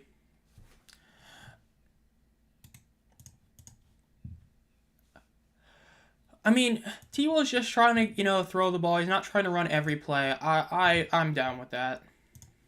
Try to get your guys to do the job. They run the ball. T-Will goes about 4 yards forward. It's going to be 2nd and goal at about the 14-yard line.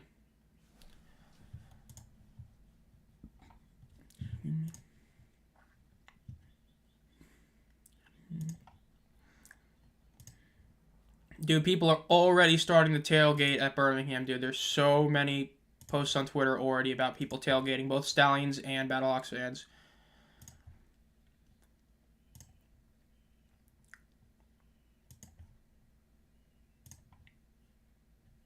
Let's see, can the offense do something here? T-Will drops back. T-Will throws in the middle of the field. Caught. Touchdown. Dawood Davis with a touchdown. That makes it 22-9. Memphis. Now let's see what they do here. They have options. I wonder what they do here. Did Premiers get the hat trick?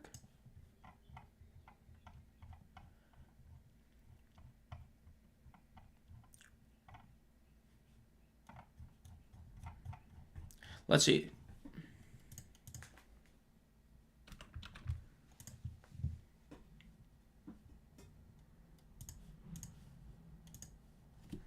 They go for the 2-point. T-Will drops back. He falls. He slips, and it's incomplete. That is such a Memphis Showboats play right there.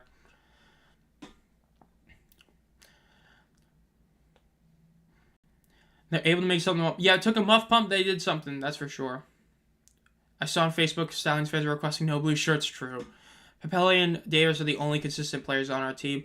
I mean, Jay Adams is great. It's just that the type of receiver he is, he needs his quarterback to be able to, actually throw him the ball. Like, he's not one of those guys that can make those. I mean, I would say he's been really solid. I mean, really, all the receivers can only do so much. If the team just can't get the balls thrown to them, it's like... Yeah, T-Will just slipping. That's crazy.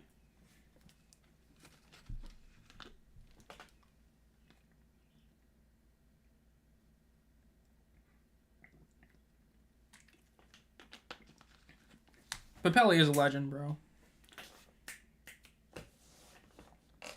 Like, I mean, I do... This is the one thing I don't like sometimes about UFL announcers. Like, they're talking like T-Will, barely has played for Memphis. T-Will has played in basically, like, every one of the past, 5 games for Memphis. Whether it be a half, whether it be for a few drives. He's been in every game, and they keep acting like he's never played in the UFL before. Like, Memphis is now at the... Yeah, okay. See it. Arlington, nice cut right there. 40, 50 yard, about a 54 yard. That's going to be in Memphis territory after the kick return.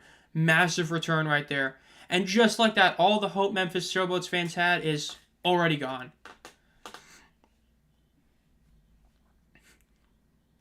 That's not what you want to see if you're a Renegade, if you're a Showboats fan.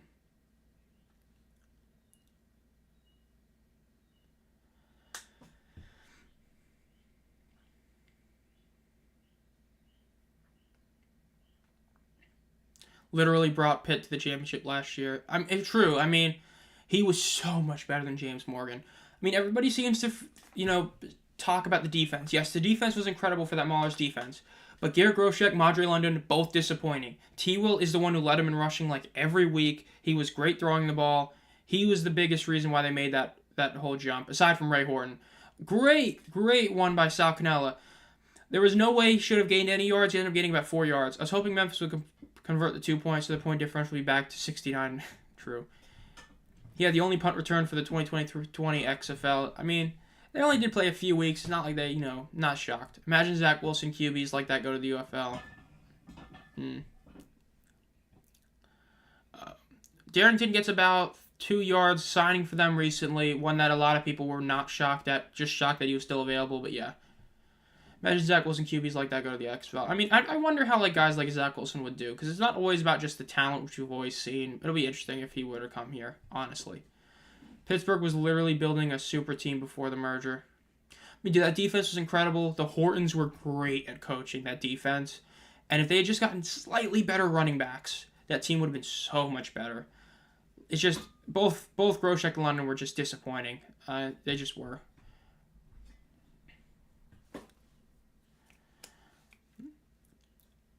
Perez drops back, throws to the right, caught for about a 15, 20-yard gain to Sal Cannella. Wilson isn't accurate. It's interesting. It will be interesting to see those high talent guys. There's a flag in the UFL to see exactly how well they do. I don't think Wilson would be all that great. He just doesn't seem like that type of guy. Whereas a Mac Jones, I honestly think would be better than Zach Wilson. But offensive pass interference. Another choke play. I will say it was not on Sal Cannella, and I say that because Cannella's had multiple penalties that were pretty bad the past couple weeks, so that's good that it wasn't on him, but yeah, not good. Mac Jones, good call. Yeah, Mac Jones honestly would do well in this league, I feel like, because he's a dude that he knows how to throw the ball accurately. He knows how to throw it quick. I mean, he's a game manager, and I think that he would work well in this league, honestly, because he's very much like A.J. McCarron. A.J. McCarron was, not the superstar, not like this, I'm going to throw it 80 yards downfield in this highlight play in a pro day like Zach Wilson. He was a good, solid QB. I think Mac Jones would be a solid quarterback in this league, unironically. All right, Perez is one guy in the backfield with him. Let's see what he does here. 3rd and 15, drops back to pass. Throws a deep shot in the middle. Just short, yeah. Justin Fields in the UFL. Oh my god, dude. Oh no, that would be mad. Dude, that'd be terrifying, dude. Put him on the Stallions, dude. Think about him being an upgrade to Martinez. Oh my gosh. Yeah, that was definitely a duck throw right there. Is Magoo still a wide receiver for the Packers? Dude can legit lead a team. Yeah, I heard about that. He is still currently a wide receiver for them. It is wild that he is going to be a wide receiver there. I mean, I wouldn't be shocked if he were to return to the UFL this next year. Because, honestly, let's be real. Martinez is probably going to be in the NFL next year. I wouldn't be shocked if they get Magoo back for the 2025 season and have Crowley the backup. I wouldn't be shocked. Renegades punting the ball. It is going to be a touchback.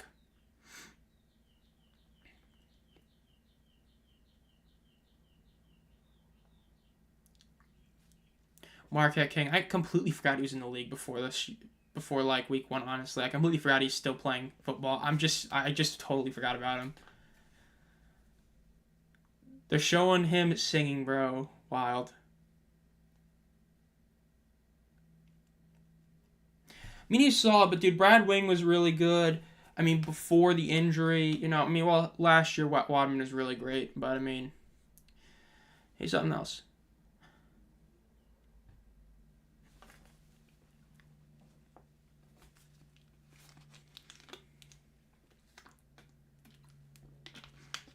All right, 4 minutes and 36 seconds left in the second quarter. Memphis starts the drive at about the 25-yard line. Their 25-yard line. Let's see what they do here. T-Will drops back, throws a deep shot to the right side. It is incomplete, but it looks like there is a flag, will be DPI. That might be called intentional. It might not be, so it's either going to be a spot foul or a 15. We'll see.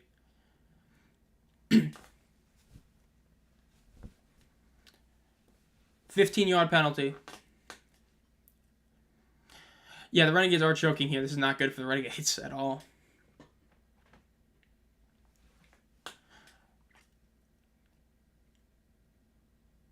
Davis would have had that.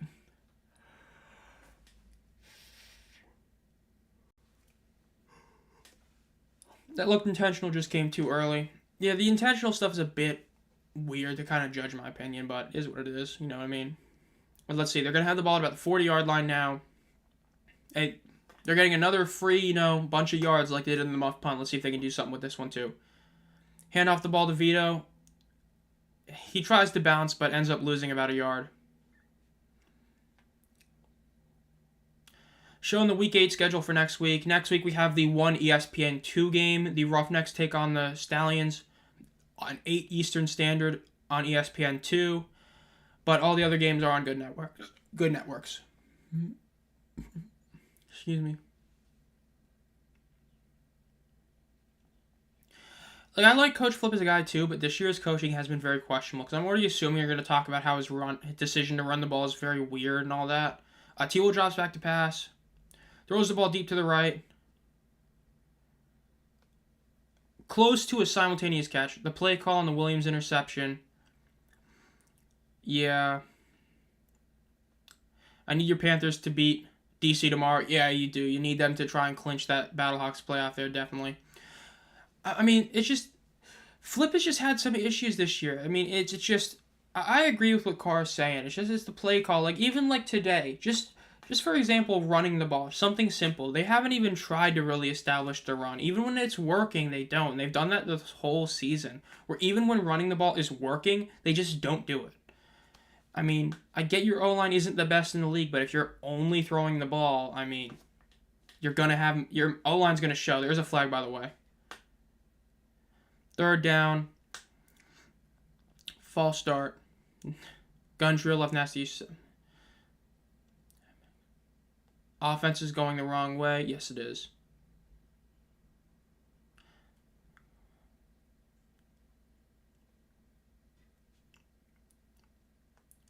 Let's see. 3rd and 15. Not good. 2 minutes and 46 seconds left.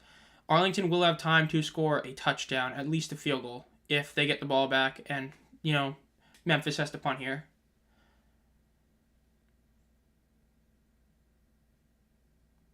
Now, it looks like there's a minor, probably like cramp, it looks like. Right now, that's what it looks like.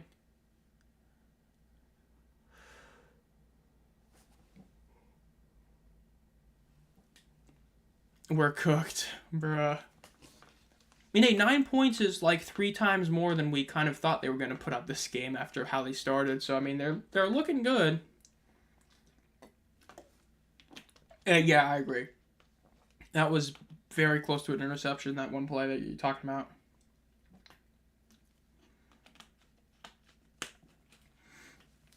$49-9, that would be something else. And I wouldn't be shocked if that happened. But yeah, I mean, like, what Carr's saying is true. Like, I mean, they're playing so much like they have, like, this... It's just they're playing all these... I don't know how to judge it. They're playing, like, how the Battlehawks should play. Like, the Showboats do all these deep shot passes for, like, no reason. And just doesn't make sense why they do it. T-Will drops back. He runs up a little bit. He throws in the middle. It is caught for a first down. David Davis with another great play. It's going to be at the 37-yard line. Great throw. Great catch right there. That's what you love to see if you're a Showboats fan.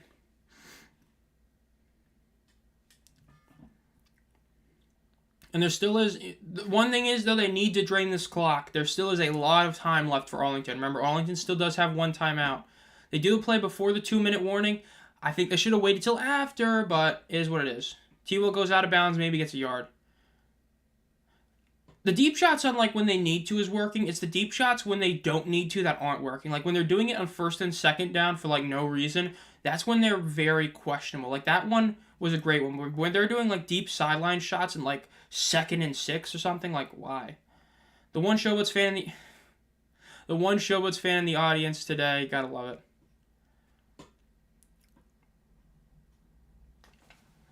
Let's see if there's anything else. Let's see if anything's been posted about the other games so far.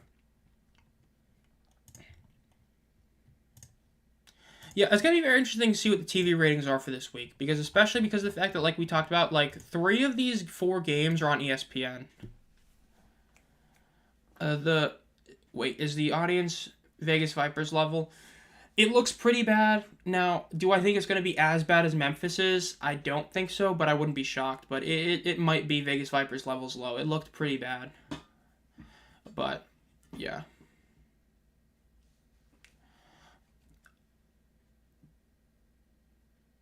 The one show is for the audience. I mean, there's a couple Showboats fans here. I mean, it's just that, it's just hard to be a Showboats fan because the team is just not good. You know what I mean? Yeah, the audience nope does not look all that good, but the TV ratings is going to be what's really less actual people than the last Memphis game. I don't remember how bad that one was, if that one looked really bad, but I would agree. It's pretty bad. It's very, very close to being worse. I mean, last week Memphis was even worse. Memphis was even worse than Vegas Vipers level last year, but Beham will be really good. That is true. Beham will be packed today. But the TV ratings is what I'm interested to see, because again, 3 of these games are on ESPN. The only one that isn't is the game that's happening right after this. And so I'm very interested to see how marquee of a matchup this truly is, because if this game between the Battlehawks and Battlehawks and Stallions outdoes every game this season so far, that would be insanely good for the league, because that shows that big games do matter and people will watch. So if it hits like 1.5, 1.6 million, that'd be crazy. So hopefully it hits something cool, but we'll find out Tuesday about that. So yeah. Respect Showboats fans, yeah. I definitely hope it gets 1.5 million viewers, because it's happening at about 4 o'clock, which 4 o'clock you have, let's see. 4 o'clock you will have the Thunder Mavericks game going on at the same time. You will not have a hockey game going on at the same time. Those games are tonight, so you're missing out on that, which is good. PGA, I believe that the Myrtle Beach Classic will be going on, which naturally it's Saturday, so it's not the big day, but it still is, a day. So that's pretty much what you're going on right now. But it'll be interesting to see how well it does in the ratings and all that.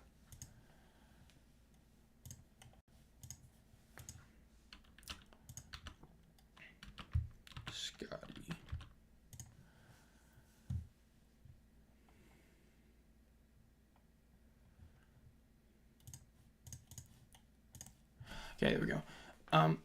Let's see. A little bit of motion behind the line. T-Will drops back to pass. They did trips on the left. He gets the ball out. Quick pass to the right. It's about a 7-8 yard gain. Really solid.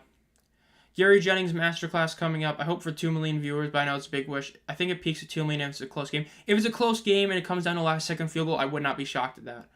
But overall, 2 million viewers, I don't expect that. But if it does hit that, that'd be really good for the league. The Dragons, yes. Maybe we'll see the Dragons return soon.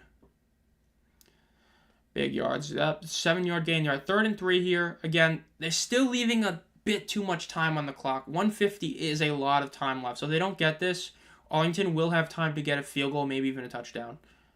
Play action. Shot to the right. Incomplete. That's not catchable. That's not a flag. So yes, right there. You're going to have to kick it here. That's very bad. Arlington is going to have time to go down and score something. Whether it be a field goal, whether it be a touchdown, we'll find out. But they do have time to score something. The championship game is going to hit over 1 million. The championship game, no matter who it is going to hit 1 million. It's just a matter of who's in it and could it hit 2 million or better. The championship game probably will hit over 2 million if it's the same matchup. But we'll have to wait and see for that one naturally. I know I will be in attendance at the championship game. Is anyone else in chat going? I know Strange is going. Anyone else going to the championship game? Oh, they're going for this. Incomplete. That was a very, very poor decision. That was a bad coaching decision. Just kick the field goal. I mean, You already were giving the Renegades time. Now you're just giving them good field position guaranteed. And that's like, I get it. They've lost games because they've left points on the board, but, like, come on. That was bad. So, yes, another massive mistake, and they just lost a lot right there. Yeah, they went for it for, like, why? I mean, like, it's just... Is the championship game in St. Louis? Yes, the championship game is in St. Louis. It is June 16th. Yes, June 16th. That is on a Sunday at 5 p.m. Eastern Standard. It is confirmed there. Tickets are still not on sale. Gotta love the league. Hotels, places, I can tell you this as somebody who just booked their hotel, like, this past week. If you are planning on going, you should probably book it, like, now. Because the place I booked it at had 4 rooms available for that day. That's it, 4. So yes, if you are planning to go to the championship game, I would book your hotel soon. Remember, when you're booking a hotel, you don't have to pay for it until you get to the hotel, unless you want to save money. So if that's your issue, you can just do that and wait there. But yes, June 16th, 5 p.m. Eastern Standard is going to be the championship game. And I will be going. For those who are going, I will be sharing while I'll be sitting and all that, but that'll be later naturally when we find it. Arlington should be 3-3. They really should. I mean... The Defenders game was a choke. That was a choke job and a half. The game against the Panthers was a choke job. And then pass quick in the middle. It is going to be about a 4-yard gain. I mean, Arlington definitely should be better. They should easily have 2 wins. 2 wins for sure. 3 probably. I mean, they choked against Roughnecks. You know, they had that penalty on that final drive. Against the Battlehawks, they decided to let St. Louis kick the game-winning field goal instead of giving them a touchdown. I mean, the Renegades have kept all these games close. It is what it is. It's going to be first down right there. Perfect pass, perfect catch. Tyler Vonch doing a great pass. Gotta love it. If the Battlehawks make the championship game, that's already sold out. Yeah, if you're going to the championship game, you're going to have to buy the tickets, like, the second they come out. I mean, you're going to have to, because Battlehawks fans are going to buy it. Now, yes, if the Battlehawks get eliminated, some will sell it. But everybody pretty much knows, even if St. Louis doesn't make it, it's still going to be packed. So... No, I would say Arlington should be 2-4. They should be. They should not have lost the game against DC. They should not have. That is going to be about a 5-yard gain right there, about 6-yard gain. So, I mean, I would say they should be 2-4. The game against DC, they should not have lost. That was a choke. They should have won that one. And then when you combine Houston, Michigan, St. Louis, they should have won one of those games at least. That's what I think. They should be a minimum of 2-4. Yeah, the Battle Dome is going to be packed no matter what. So all I know is I can tell you this. The second tickets come out, the best seats I can buy with the money I have is what I'm going to be getting. I already know first down or 2nd and 4, passes thrown by Perez. It is a slight duck. Might be caught. Might be hit the ground. They rule it a catch. It sounds like that'll be like a 6-yard gain. St. Louis is a great stadium. Love it. I've heard a lot of good things there. Yeah, for sure. But yeah, like, is that a credit to them or a demerit?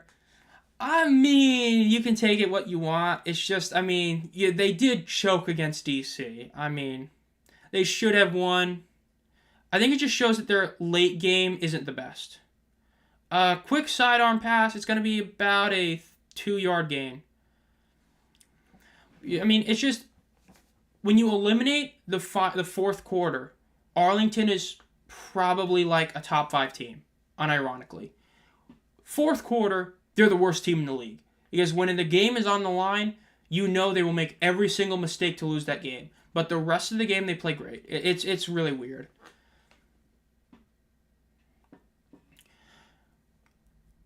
The game isn't even. It was really time to go do something else, but I'm going to keep watching. Hey, that's a devoted fan right there. Hey, the Showboats are suffering so the Chiefs cannot be good. So the Chiefs can be good. Just view it like that. But yeah, I mean, like the championship game, you know, I got the shirt right there. You know, that picture and that picture. That one's with Boogie. That one's with Simmons. I mean, that game, because where it was, when it was, I was able to get first row seats. So I was able to get insanely good seats. Get that signed by the 2 of them, as well as Tizzino and Blewett. which, I mean, that's why I have it hung up right there. I don't expect to get seats like that, but I hope to get seats in the 100s. All right, back to the stuff in chat. Who thinks the Renegades will find a way to lose? Probably. Renegade, or Perez drops back, throws, no gain, gonna lose about 1 maybe. Showboats should also be 2-4. Honestly, they should not have lost against San Antonio. I'd say so. Even though the win was fluky, they did overall deserve the win against Houston. They should be 2-4. That was the worst choke of the season. The worst choke of the season was Memphis against San Antonio. Massive gain right there. That's about like a 14-yard gain for Arlington. But yes, Showboats should be 2-4. They completely choked that week 2 game. Ball spiked, going to be 2nd and 10 at the 22-yard line. But yeah, Showboats should be 2-4, but that's what I would say. Because every other game aside from those first 2 have been awful. But San Antonio that was awful. They should not have lost that game. That was hilarious that they pulled that up. They found a way to lose. That's the best way to view it. Yeah, Arlington is going to kick the field goal here. Get 3 points that Memphis should have taken. Memphis, for some reason, decided to go for it when they really shouldn't have. And now, guess what? Instead of gaining 3 points and maybe stopping Arlington, they instead don't get 3 and lose 3. That's a 6-point swing. And they're going to try and ice him. Memphis is trying to ice the kicker. I doubt it works, but we'll see.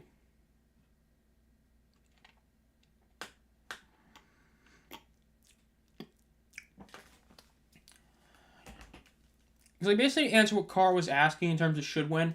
I would say if a game is clearly one team is going to win and then they lose that game, that is a should win. So that's why I think the only 2 should wins really are that Arlington should have beat DC and that Memphis should have beaten San Antonio. I don't think any of the other ones are really a should have. At the end of the day, the Panthers did outplay the Battlehawks in week 1. It did take a 64-yarder to beat them, but overall they played better. Overall, St. Louis did play better against Arlington. They deserved to win it. Yes, it took a last-second field goal, but they were the better team. But DC versus Arlington, Arlington should have won. San Antonio versus Memphis, Memphis should have won. Those would be the only 2 should have won, in my opinion. 39-yard gain. Very close to hitting the upright, but it is good. That is 25-9. Arlington leads over Memphis. Yikes. This is looking bad for Memphis, but still not good. Are you covering St. Louis versus Birmingham? Sadly, I am not. I was debating it, but I don't really have a full way of doing it exactly, so that one, no. That one I'm just going to be doing, tweeting and stuff like that like I normally do for other games. And plus, because that one is also on Fox, so everybody's going to be able to see that one normally as well, so yeah. Agree with that? Yeah, that's how kind of I view it. I don't think a last-second field goal is a team should have won. But when you're talking about, like, you're up double, like, 2 scores with 2 minutes left and you find a way to lose, you should have won that game. It's pretty sad when you don't. So, I mean, those would be the 2 should wins in my opinion. Just at halftime, looks like Arlington might actually get a W. I mean, that'd be crazy, but it might happen. We'll see, though. So, we're at halftime again. If you're new here, make sure to like this stream and subscribe to the channel. And if you have been a fan for a while and want to support the channel, think about becoming a channel member. You get stuff like team emojis and all that for as little as 99 cents. And you get one exclusive sports video, which I still don't know what I'm going to do this month, but I'll have to figure out something. Memphis is cooked. I agree, Mike. They are bad. I mean, hey, they still got loyal fans. G-Man is still, kicking it. I know Michael has another team, but G-Man is a Showboats rocker for life, and he's, been with them since whatever last year was, and then this year. So you love to see that. Yeah, it's going to be interesting to see what the attendance is, because I know the DC game was the first one that really was a, to a lot of people, hey, there was definitely not that many people there, but it is what it is. But we'll see. We'll find out probably in the next 30 minutes is when Mike will pull out the attendance numbers, which we'll find out. All right, so I asked about this game. Memphis is now... Yikes. Oh, they'll say 10K because it's an XFL team. Nah, this is definitely going to be bad. They're going to say something really bad for this one just because. But, since we're in the break, I can put this poll up. So it starts in a little bit. I keep clicking caps lock for some reason. Who wins? Stallions and Battlehawks. Let's pull up this poll. Battlehawks. Nope, I just misspelled that. Stallions, Battlehawks. All right, who wins? Next poll. Who wins that game later? Update point. It's hard to have one team in this league. The UFL has been. It's hard to. So low can't be counted. The Showboats sprung a leak. They did. They really did, bro. They're sinking like the Titanic.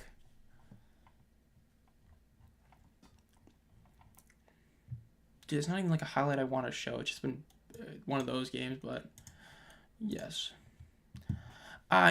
Since we're at halftime, I think it's only right we show this for the rest of the half. I think this fits really well with how the game's going, so give me a second, I gotta make this. I'll answer that question in a second. I gotta make this image smaller. For the rest of the half, I think we'll just keep this image up here. Because, it's just, it's one of those kind of, it just feels like this is, kind of the time to do it. This isn't even, but it is what it is. Okay, back to chat. So, hey Zomb, do you know how to read those Ticketmaster app maps? I do, I just haven't done it. I basically let other people do it because I'm one of those guys. I'd rather not look at it. But in terms of what it looks like, the Stallions opened up both end zone sections. Strange is actually going to be sitting in the end zone seat. And then you also have some of the away side is open. From what everybody else has seen and what I've seen, it's going to be over 15K. It's going to be over 15,000 for the game today. Because a lot of those sections were sellouts. Not like that opener in 2022 where it was 17.5, but like it was full on both sides, but not full. It is going to be over 15K. Legitimate chance for 20, which, for those who don't know, the record for the Stallions' attendance is the Week 1 inaugural game for the USFL, which was 17,500. So if they hit above that, that's massive, and it's going to happen, I believe. With everyone Memphis signed this offseason, they should be much better. Cook is Victor Surratt, and they're so bad. What really went wrong is the O-line did not click the way we expected. The offensive line, when you add Jerron Jones to that unit, not Jerron Jones, but you add people to that unit, it should be better, but the O-line was so bad, it's what made it so bad. That's not even mentioning Jay Adams. Don't forget, they added Jay Adams. They got Vontae Diggs. He's out for this game, but they added so much high-end talent. But when the O-line is just so god-awful, they can only do so much, and that's been the issue this whole season. Not a thought behind Todd Haley's eyes in that picture. True. Yeah, over 15,000 feels right. It definitely is going to be over 15K. Wish they would just spread out the crowd. It looks cringe when only fans on one side. I agree. I think it's better when they have fans on both sides, like Michigan. Like, Michigan games feel like there's more people there than there really are because it's so spread out. So, yeah. I'm actually going to pull up. So, this is only going to be up for a second. I'm going to pull up the Ticketmaster app for the Stallions game. I just got to pull it up real quick. Stallions ticket. No, not SeatGeek. Ain't nobody want to go to SeatGeek right now. I'm trying to go to Ticketmaster. Okay, Birmingham, find tickets. Copy. Accept, continue. Alright, so let's pull this up real quick. Browser 2. Let's change this. So we're going to be currently... So for those of you who just joined, we are in halftime. We're going to be looking at... Oh, I clicked the wrong button. We're going to be looking at the overall Ticketmaster view for the Stallions game that's coming up in a second. So let's pull that up. Count that image out. Okay, so it's loading, and we'll see that in a second. Okay, YouTube Studio. Yeah, not a thumb. I wish they would spread out. I didn't think 15,000. So are we better? You're an even man. I am putting it away, G-Man. Don't worry. The league needs away teams fans to show up. Stallions vs. Battlehawks should draw close to 22,000. So Protective Stadium. Let me just look this up real quick. I believe Protective Stadium is about 40K. Let me make sure I'm not spreading some misinformation with that one. Protective Stadium. Protective Stadium holds up to... Yeah, 47,000 is the capacity for Protective. So, okay, browser, touch. So accept and continue that. So let's go to the seat. So as you can already see, all of these home sections that are gray are sold out. So all of that is sold out, except for this little blue area right here, where there's a few tickets, and then this area. So all of this is sold out. These were added, and I believe some of these were added.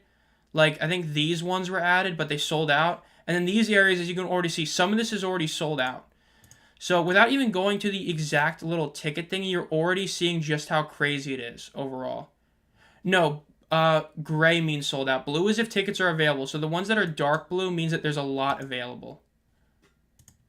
Oh man, it's been so long since I've used Ticketmaster on a browser. It's so whack compared to a phone, honestly. But yeah, as you can see here, right? Like look at this from this far view. So you have a bunch here, a little bit there. I hope you can see my mouse. But as you can see, like the entire home section is basically sold out. And in terms of the like end zone seats, the two on the home side are basically all gone. You've just got these areas, and this area with the pink are resale tickets, people for like the shirtless pyramid area. So as you can see, the attendance is looking incredible. I mean, okay, so it might have been just the home side. Okay, so I got you, Car. It might have been just the home side then, or just the end zone seats. I thought I heard something about it, but I guess not. They might be opening it for people to go to, though. But yes. So the overall attendance numbers look to be incredible. Like, they look like they're going to be incredible. Again, if they fully sell out that one side, they're going to hit over 15K with that. So it's going to be the best attendance of the season. It might be the best of all time for the Stallions in the modern era, but we'll see to be sure. Again, we do have the poll open for who will win the game between the Stallions and the Battlehawks, which is currently at 57% for the Stallions, 43% for the Battlehawks. Remember, that game starts at 4 p.m. on Fox today. Remember, if you're new here, make sure to like the stream if you haven't already. And let's see if we have the attendance for this game yet. It should be coming up soon. It's going to be bad, but it'll be fun to see. Because, again, we know it's going to be bad, but we know the next game is going to be good. So it's like a who really cares kind of thing. But, yeah. That puts a completely different spin. Yeah, the gray is the sold-out areas, and then the blue is the more open areas. So, yeah.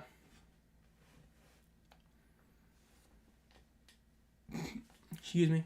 But, yeah. And I heard there would be a good amount of Battlehawks fans going to be there. Yeah, there's already been multiple tweets from the Battlehawks showing people who are at Birmingham tailgating for the Battlehawks. So, yeah, it's going to be wild. It is going to be a very, very cool spring football game. I mean, it's, the return of A.J. McCarron. It's two dominant teams playing. It is going to be crazy. And I will say, man, it would be so crazy to see this not happen in the championship game because we have an upset. Like how funny would it be if instead of it being Birmingham versus St. Louis, the championship game ends up being like Michigan versus San Antonio? Like, I'd be happy with it, obviously. But, I mean, could you imagine how crazy that'd be for the league if that's what would end up happening? It'd be wild. But I wouldn't be super shocked, honestly. I do think Michigan has the tools to pull off an upset if Ettling is back. Because, Ettling's injury is definitely a very big concern. But hopefully it's nothing super serious. The fact that he wasn't ruled out is a good sign. All right, let's look at the stats so far. Okay, I'm just looking at the stats page so far. Perez once again having a really solid game overall. 76 completion percentage, 153 yards, and 16 completions. T-Will is playing worse, 8 for 14, 83 yards, 57 completion percentage, and has thrown an interception. Rushing the ball. Yeah, I mean, the Showboats have ran the ball with a running back. If you count Swen as a running back, 8 times, and it's for 16 yards. So, not good. 10 is about to be in the hundreds. I'm pulling for Michigan in terms of playoff hopes. Yeah, I mean, hey, Showboats still can live after this week somehow. We'll see. This is the year of the Battlehawks. It really feels that way, but, I mean, because the thing is that, if Birmingham wins this game, it's not like, St. Louis is done, because, St. Louis is going to get home field advantage in the championship game if they make it there, but it's definitely going to be a very interesting game to see who wins this one. It will be for sure. Hey, we're only a couple hours, not even a couple, we're like an hour and 20 minutes away from that game starting. So it's going to be something to see.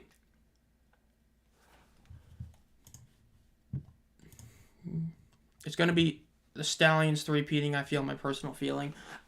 I kind of... the thing was with the Stallions, right, is they were in this situation before. They were undefeated. They were dominating. But there was that one other team that everybody kept hyping up. The Generals. Everybody forgets about it. For a while, people were saying the Generals were better. It took a last-second miracle QB draw from Jamar to win the game in week 1. So about week 6, 7, the Generals had all the hype. The Generals were the team that everybody believed in. And then Birmingham blew that game to Houston. And then all the hype was, it's New Jersey. I bought in a little bit too, admittedly, but it was all New Jersey. Everybody said New Jersey's going to win it. They're playing great. Then they get bounced in the first round of the playoffs. Stallions win it. They have that chip on their shoulder from that game. So when you have that on the record on there, Stallions do have something to play for. To actually go undefeated in the season. To dominate. They didn't dominate in 2022 the way that they can this year. Because they did lose a game in 2022. Whereas this year they haven't yet. So it'll be interesting to see.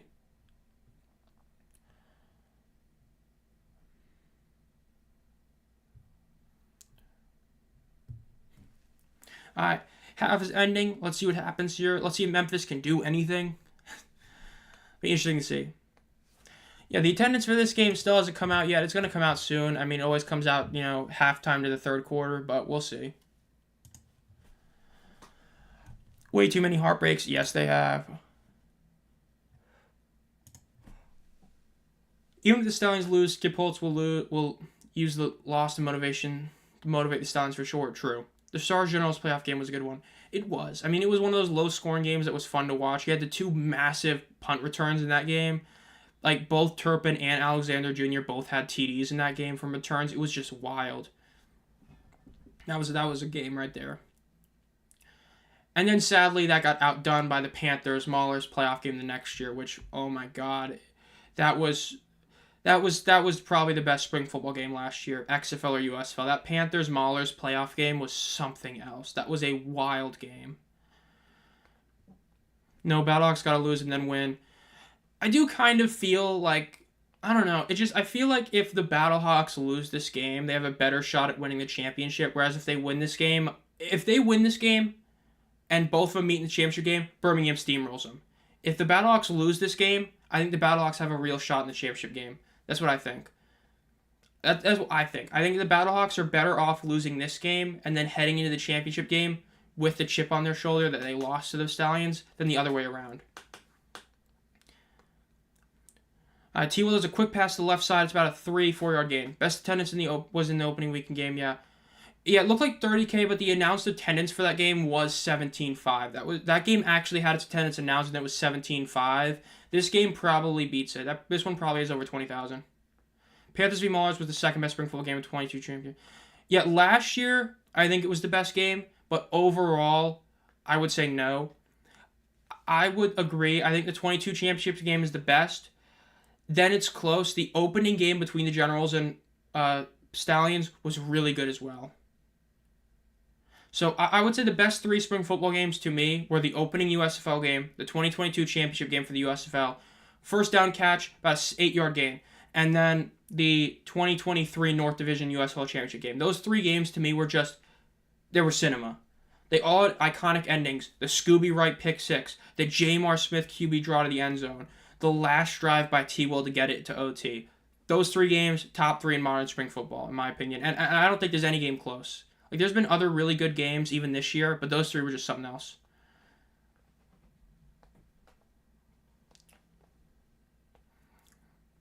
Let's see. T-Will drops back to pass, throws the ball to the right side. It's going to be a first down. Really solid play by Papelli, about a 15-yard gain. Cookus was benched. He was benched. Yeah, he was put on the bench before this game. St. Louis only lost because of the last second 60-yard field goal. I mean, while it's technically true, I feel like people seem to forget that the Panthers did outplay the Battlehawks. Remember, the Panthers had a drive that was in the 5-yard line, and then E.J. Perry threw an interception. If that's a TD or even a field goal, that last second field goal doesn't even matter. And the fact is the Battlehawks only were able to get a touchdown because of that penalty by the Panthers last drive. I mean, the Panthers, it took a field goal to win it, but they did outplay the Battlehawks. But again, it is one of those things where it was a very close game, and it was definitely one of those losses where if you're a Battlehawks fan, you don't feel that bad that you lost that game. Another bad snap, but T-Will was able to corral it back, and it's a first down gain. I do have the 2022 openers number 2 for me. Yeah, the 2022 opener was was awesome. That was a great game. That really was. People seem to forget just how crazy that was. For an opening game of a league, oh my god, that was massive. In the bright, prime time lights, that Jamar Smith run-in for the TD will always just... That lives in my head rent-free. Classic moment. T-Will gets the snap. Another high snap. He does catch it. T-Will runs. It's an option play. Gets about 7 yards. That's another bad snap. He did catch it, but it was really high. Bad snap again.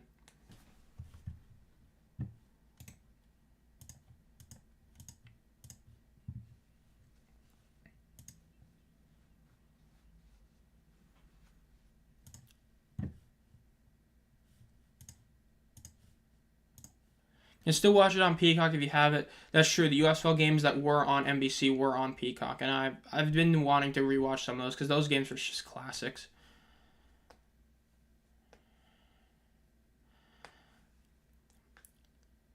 T-Will throws quick pass to the right, no gain. They're going to lose actually about 7 yards. Yeah, I mean, Jake Bates has kicked 2 game-winning field goals, 2 walk-off field goals. I mean, it's like what are you going to do, There's only so much you can do when the kicker just doesn't miss in clutch time.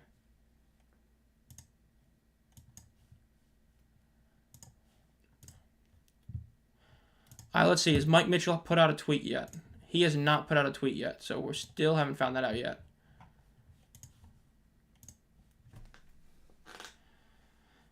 James Morgan, Andy Dalton, Sam Darnold. Never trust a ginger QB. Bruh, no. Dude, Andy Dalton, the Red Rifle was solid, bro. He had some good years in Cincinnati. He wasn't all-time great, but he was still solid. He even had some decent stints with the Panthers. It's about a 7-8 yard gain. It depends how much forward progress they give him. It might give him up to 9 yards. It's going to be about 4th and 2, 4th and 1. Let's see if they go for it again. I mean, they already did it once, but maybe they do it again. Seems like they're going for it again. How funny would it be if they don't get it again? That would be hilarious if they don't get it. Let's see. Maybe another QB sneak? Nope. T-Will runs to the right. It's a pitch. It's an option, and they don't get it. They don't get it. They failed another 4th down attempt. That is now 6 points left on the board for Memphis. I mean, not surprised.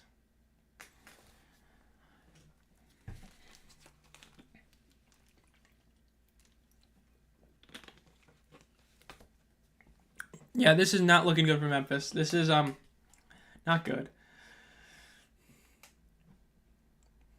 Yeah, that's 6 points you left on the board now for no reason. I mean, literally no reason you left those on the board. I mean, it's not like you're in 4th and, half a yard where it's like, yeah, go for it. I mean, you're still having to get 2 yards, and I mean, the one time you did convert was when you did a very short one was when you did, the QB sneak, and instead you're like, no, let's do read option, let's do a pass. Like, come on, man.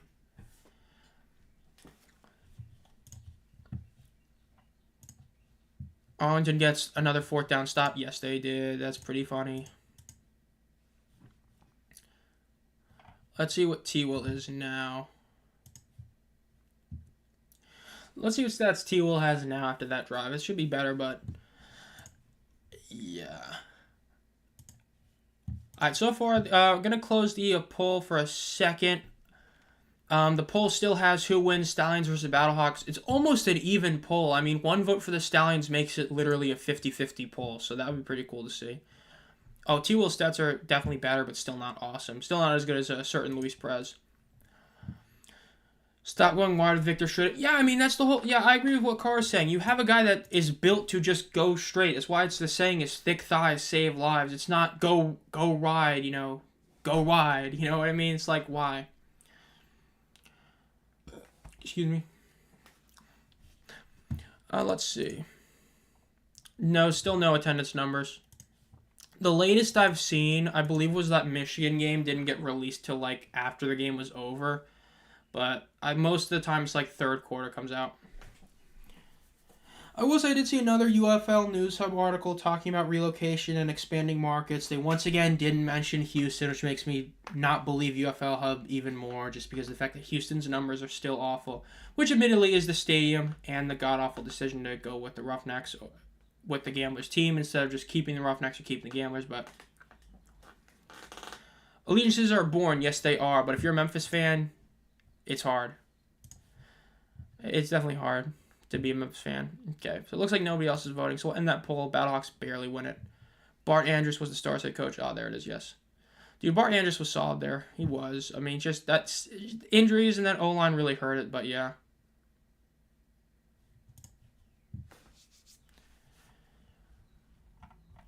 Let's see for you. Let's see what's going on. Full court press is trending. Okay.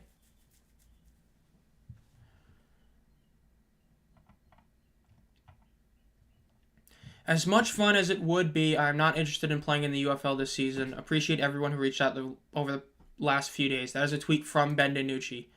That sucks to see, but yes.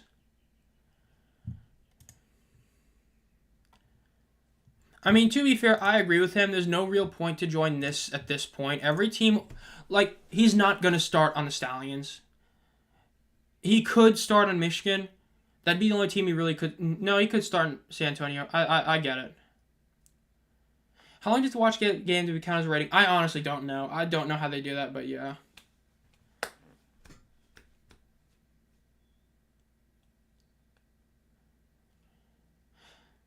Yeah, dude, the whole Roughneck situation, I first guessed that when they first said it. I said either you just keep the Roughnecks as an XFL team and you announce your first 2 expansion teams or USFL teams, or you keep the Gamblers. When you did what you did, you pissed off Roughnecks fans who now don't have their team and the players and coach. You pissed off Gamblers fans who now don't have their team identity. You pissed off the city of Houston as you're playing in Rice Stadium, which is the worst of the 3 options you have. Granted, you couldn't go to TDECU because of the renovations, but you could have gone to Shell. So it's like you had the triple threat of the perfect trifecta of how to purposely screw over a market and are shocked that the numbers are bad. Like, the UFL botched that. They botched Houston really bad. But I would say don't move them. Just keep one more year, see what happens. Same with Memphis. Keep them all one more year. But yeah.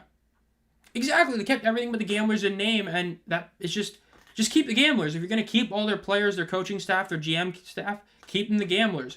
It doesn't make sense to go with the Roughnecks when you're not keeping the Roughnecks. Massive L. Definitely the biggest mistake the league made. Rare 1st and 7. That is true. Penalties are weird sometimes, man. Luis Perez gets the pass, hands the ball off, and it's a first down. He's still on his feet. 40, 35, 30, 20. He gets tackled at the 20-yard line. Massive run. I agree, Memphis can work. It's just the team has to not be ass. I mean, the team is just so bad. That's the issue. If the team was good, they'd have over 7,000 easy. It really matters what they did to my XFL team and why have them on the USFL conference is weird. Exactly. I mean, it's just like the 2023 Roughnecks, no offense to but the 2023 Roughnecks were way overrated. They were clearly like a second-class citizen. They were not as good as the Battlehawks, Dragons, or Defenders. You know why? Because that's who they lost to every game. But they were still a hell of a lot better than this Gamblers team, but it is what it is. I mean, like, the thing is with that note is that all 3 of their losses were to the good teams, and they lost in the playoffs. So it's like you record-wise, you were great, but objectively, you were like the 4th or 5th best team in the league. Because once the Renegades got Perez and they were rolling, they were close, but yes. But I mean, the 3 best teams were all in the other division. Then the Roughnecks were debatably 4th, but yeah. I hope the Breakers come back soon. They probably have to wait till the Shrine is done. I don't see them going to Tulane, but Breakers need to come back soon, for sure. Last season for Memphis was good. Yeah, I mean, of all the what we've heard, Michigan's numbers are up from last year. Birmingham is about the same, but Memphis is down. I think that's a lot because of just how bad the team is. If the team is better, their numbers are better. Give them another year. I don't see why you move them when you have a potential buyer in Fred Smith as well. It just doesn't make sense. All right, let's see. Let's see if they can get another touchdown here to make this an even bigger blowout. Perez drops back to pass, throws it to the right. It's going to be a 10-yard gain for Devion Smith on the reception. First down.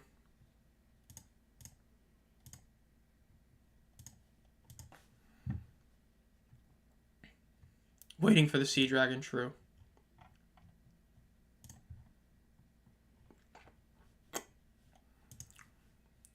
And the fact they kept them in the USL, the Roughnecks were never in the USL. Yeah, that was another thing that really, like, they tried to keep it 4-4, but instead of doing it what made sense, they just decided to just say, yeah, let's just change the team. The Houston whole thing was just botched. It was totally botched everywhere. I mean, okay, Perez hands the ball off to Smith. No, he does a great play action. That's a great play action. It is incomplete. Flag. Probably DPI. It should have kept them. Like, the biggest issue with it is, like, what Mike Mitchell was talking about. Like, yes, people wanted the Roughnecks, but if you kept them as the Gamblers, you would have created intrigue about the Gamblers as this new team. Because the thing is, a lot of people that are hardcore UFL fans, like a lot of the people here on the channel, a lot of people genuinely don't know that this Roughnecks team isn't the same as last year. Most people watching this league actually think that the Roughnecks are the same as they were last year. Because they never made it clear that this is the Gamblers last year. Like, they barely mentioned it. So, that was the worst decision the league made. That's even worse than only going with 8 teams. It's even worse than any other issue. Everything with Houston this year was done horridly. So that was the biggest L. Everything they did with Houston. Hopefully it gets better next year when people realize it and the team should get better. We'll see why. Touchdown, Devion Smith scores 31-9. G-Man, you still rocking with the Showboats? You still proving why you're one of the best Showboats fans out there? They had Arlington, the champions, the Battlehawks, and the Defenders. I don't know how they kept San Antonio over Houston. No, I don't want to say it, but we all know why they kept the Brahmas. The Brahma Bull, the Rock. That's why. That's why. And also, to be fair, San Antonio has proven to be a potentially great market. That's fair, G-Man. That is fair. I mean, 31-9 is bad. It is. Gamblers had the history too. Gamblers did have history. I know the Roughnecks have more modern history. Like, they do have, PJ Walker and all that. But yeah, they should have went back to their 2020 uniform. I agree. The 2020 uniform was better. I really don't like the helmets Roughnecks have. Yeah, the Brahmas were kept because number 1, Brahma Bull, the Rock, and number 2, San Antonio is a good market. I mean, even this year when their numbers have been down, it's still significantly better than many other teams. I agree. They should have just kept the Gamblers. If you keep the roster, you keep the players, keep the coaches, keep the Gamblers. That's what they should have done. But it is. It is what it is. Arlington is up 31-9. Oh my gosh. Oh wait, no, that's 32-9. My bad. Yeah, I mean, it's a blowout. I've been fine if they put the Roughnecks on ice and bring them back, the Breakers, until they figure out Houston. 2020 Roughnecks uniform was better. Renegades too. I like the Renegades uniform this year. I know it's a hot take, but I really do like them. Bring the Breakers back. The issue with the Breakers is where they play. It just feels like they're not going to be able to play at Tulane. It just feels like they're just not doing it. It feels very much like they're going to play at the Shrine, and the issue is the Shrine won't be done renovating till earliest 2026. That's why I've always been saying that the Breakers will come back in probably 2026. You just can't bring them back yet. But if you were to keep a local team, it's also hard because other teams, when they're having stadium renovations, but yeah, I mean, the Houston was definitely botched, especially having to go to Rice Stadium. You can't even put the UFL logo on it. You just see the big Rice logo, which just looks ugly. Could they not bring back any other USL team? Did it have to be the Gamblers? They could have tried to get a stadium. I mean, it took them to the last, couple weeks to get Rice Stadium, right? It took them to the last few weeks. They could have tried to get a stadium, I know it's small, but they could have gotten Highmark in Pittsburgh. That's a soccer stadium that holds about, 10K people. They could have gotten that for the Maulers. They could have tried to find a place in Philadelphia for the Stars to go. They could have attempted, and that's why there was that's why, from what Mike Mitchell is saying, Ohio got put on the chopping block. It looked like there was going to be a team in Canton. So they could have moved one team to Canton. There's a lot they could have done. They chose to do Houston. Hasn't exactly worked out right. Yeah, I fully expect that the first place with an expansion team, so not a legacy team, not, a LA Wildcats, not a Bandits, not a Breakers. The first expansion team, I believe, is Columbus.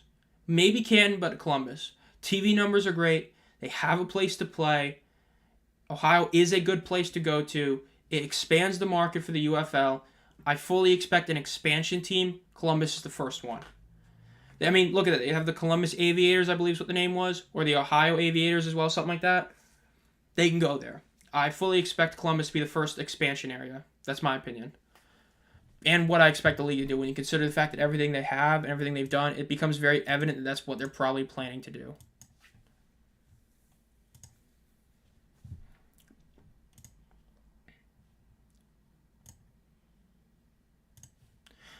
We didn't see this right. That's right. Now we have the Army interview.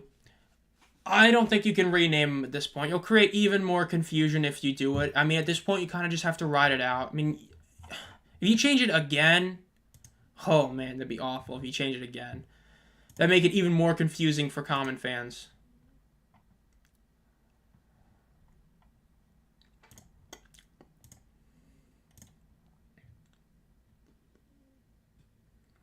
Ben DiNucci says, asking for a friend, what would it cost to buy the XFL Sea Dragons and bring them back next year to the UFL? I'm trying to be owner, president, coach, and QB.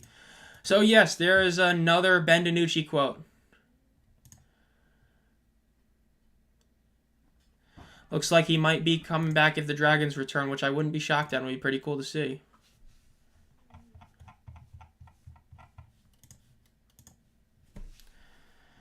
All right, let's see.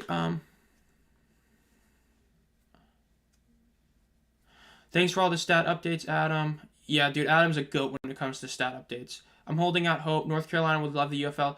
I would love a UFL team. I'd love it in Raleigh. I'd love that I'd be able to drive there every single game. I want a team in Raleigh. That's where I want a team. I don't want it in Charlotte. I don't want it. That's not North Carolina. That's Carolina. I want an NC team. I want a team that is less than an hour away from me. I would buy season tickets like that. I would have front row seats every single game. I would have a great time. Imagine Virginia getting a UFL team. That would be really cool. Virginia is one of those markets that's very shocking that they almost never have anything. T-Will running to the left, scrambling again. Scrambling really far back. Throws a out-of-bounds pass. That's a solid out-of-bounds throw. Did somebody say Dragons? Yes, Ben DiNucci. Yeah, I'd love it. A team in NC. I really would. Team in Virginia would be cool to see too. I would buy Virginia's season tickets possibly. That'd be like, depending where it is, like Virginia Beach, that'd be like 3 hours away from me. I want a team in Philly too for all the reasons you're saying. Hey, I mean, the Philly Stars could go there. Bro, I'd be right there with you. The Raleigh team would be great. I mean, hey, you have Carter Finley Stadium. I mean, it's right there. I mean, there's your stadium you can play at. I know it's a bigger stadium to other people, but I mean, it's not a gargantuan stadium. It's not like you're playing at an NFL stadium. You know what I mean? It's not like it's a massive one. Let's see, handoff, it's a few yard gain. I mean, Carter Finley Stadium holds just 56-ish thousand. So, I mean, it holds people, but it's not like a ton. I mean, come on. It's a great place. They should do it. Love to see it. Now, granted, when the Hurricanes are playing a playoff game, that might be an issue because they play right next to each other, but still. I remember for all those who are new here, make sure to like the stream and subscribe to the channel as well. We do a bunch of videos every week, so it'll be really cool to see. And, of course, we're getting close to 800 subscribers. We've been jumping really fast, really quickly. We're 21 away from it, or 31 away from it. Yeah, my math was off for a second. We're 31 away, so it's really close, so we'll see. T-Will running up front, and he gets sacked minus 2 yards right there. Going to Ford Field next weekend, dude, nice. I was debating on going to D.C. this weekend to go see the Panthers play. It's just... Here's the thing, if it was a later game, I probably would have. But number one, it's Mother's Day. And number two, I don't want to have to get up at 6 in the morning to make sure I get there on time and get situated to get back home at 8. So I was debating, but I mean, that's a 6-hour drive. Maybe next year. Maybe. Yeah, Raleigh needs another team because I've talked about this before. The timeout was called, so I'll have time to talk about this.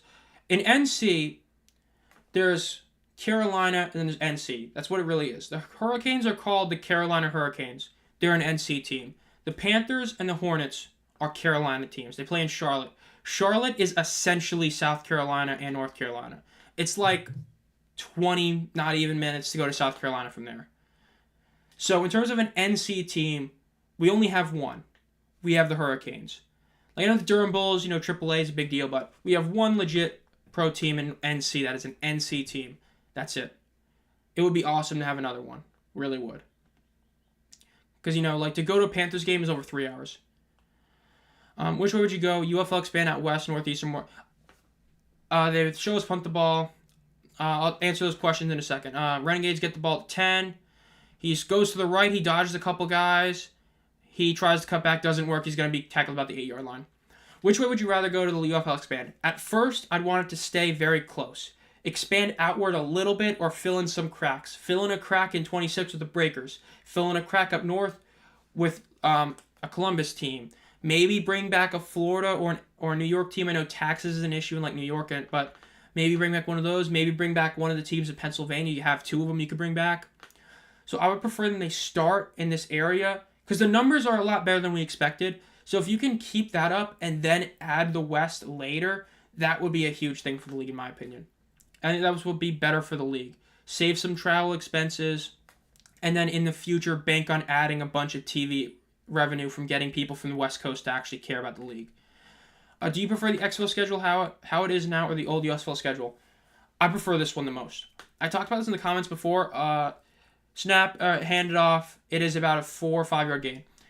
The schedule now is the best. The XFL schedule has the issue of you have no break from football. Most people who watch this league watch the NFL and college football. So you're having to watch 2 different, basically I'll call them 2 different leagues, then immediately go into another one.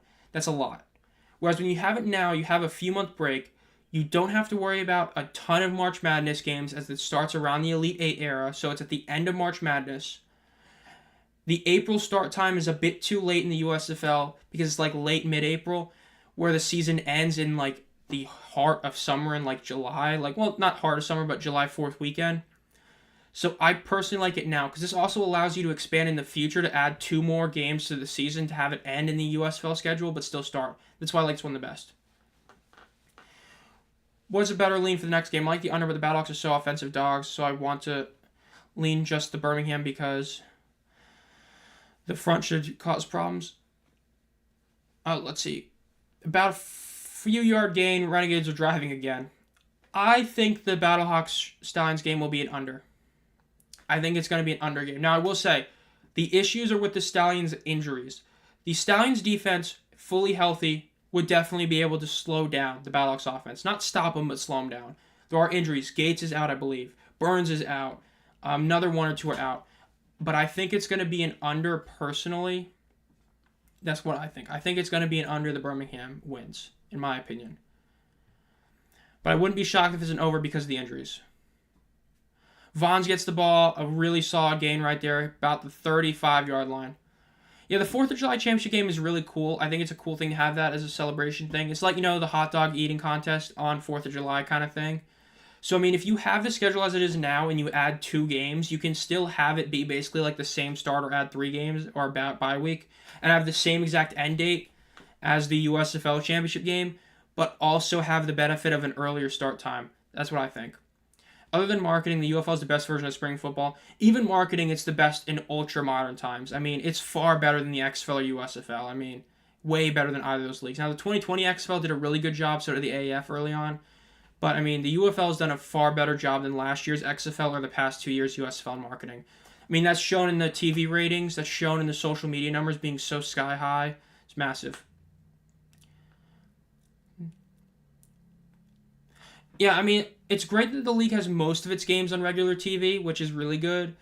But it definitely is an issue. Like, Tim is a great example that, people who don't have ESPN, ESPN2, FS1 don't get to see games.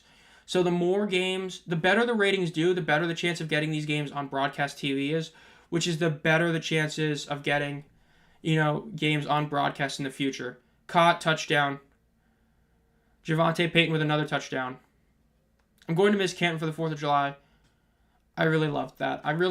Going to the Rock and Roll Hall of Fame, the Pro Football Hall of Fame, and the championship game was really cool. I did love that. CBS deal. Getting a deal with CBS would be really cool. Do I think it's going to happen?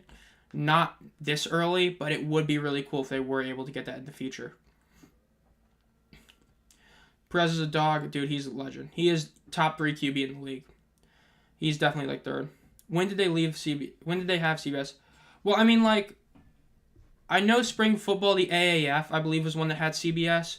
But, the AAF had CBS, I believe. But in terms of CBS has done spring football before. Again, I believe they had it with the AAF. So getting them back in spring football would be a really cool thing. Because even though you could try and get NBC back, I doubt they're going to because they want basketball.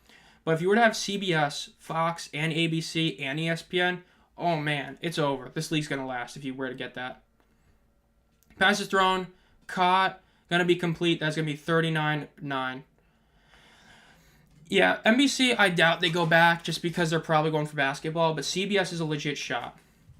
Let's see. AAF, CBS. I'll make sure I'm not wrong about this. Yeah, CBS did have the AAF. That's when they had spring football last.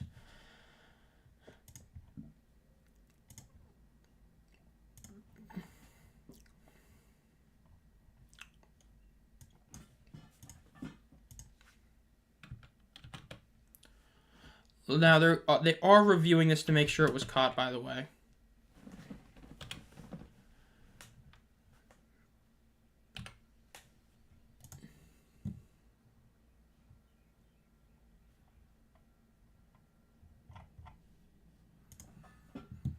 Yeah, it sounds like it's going to be confirmed.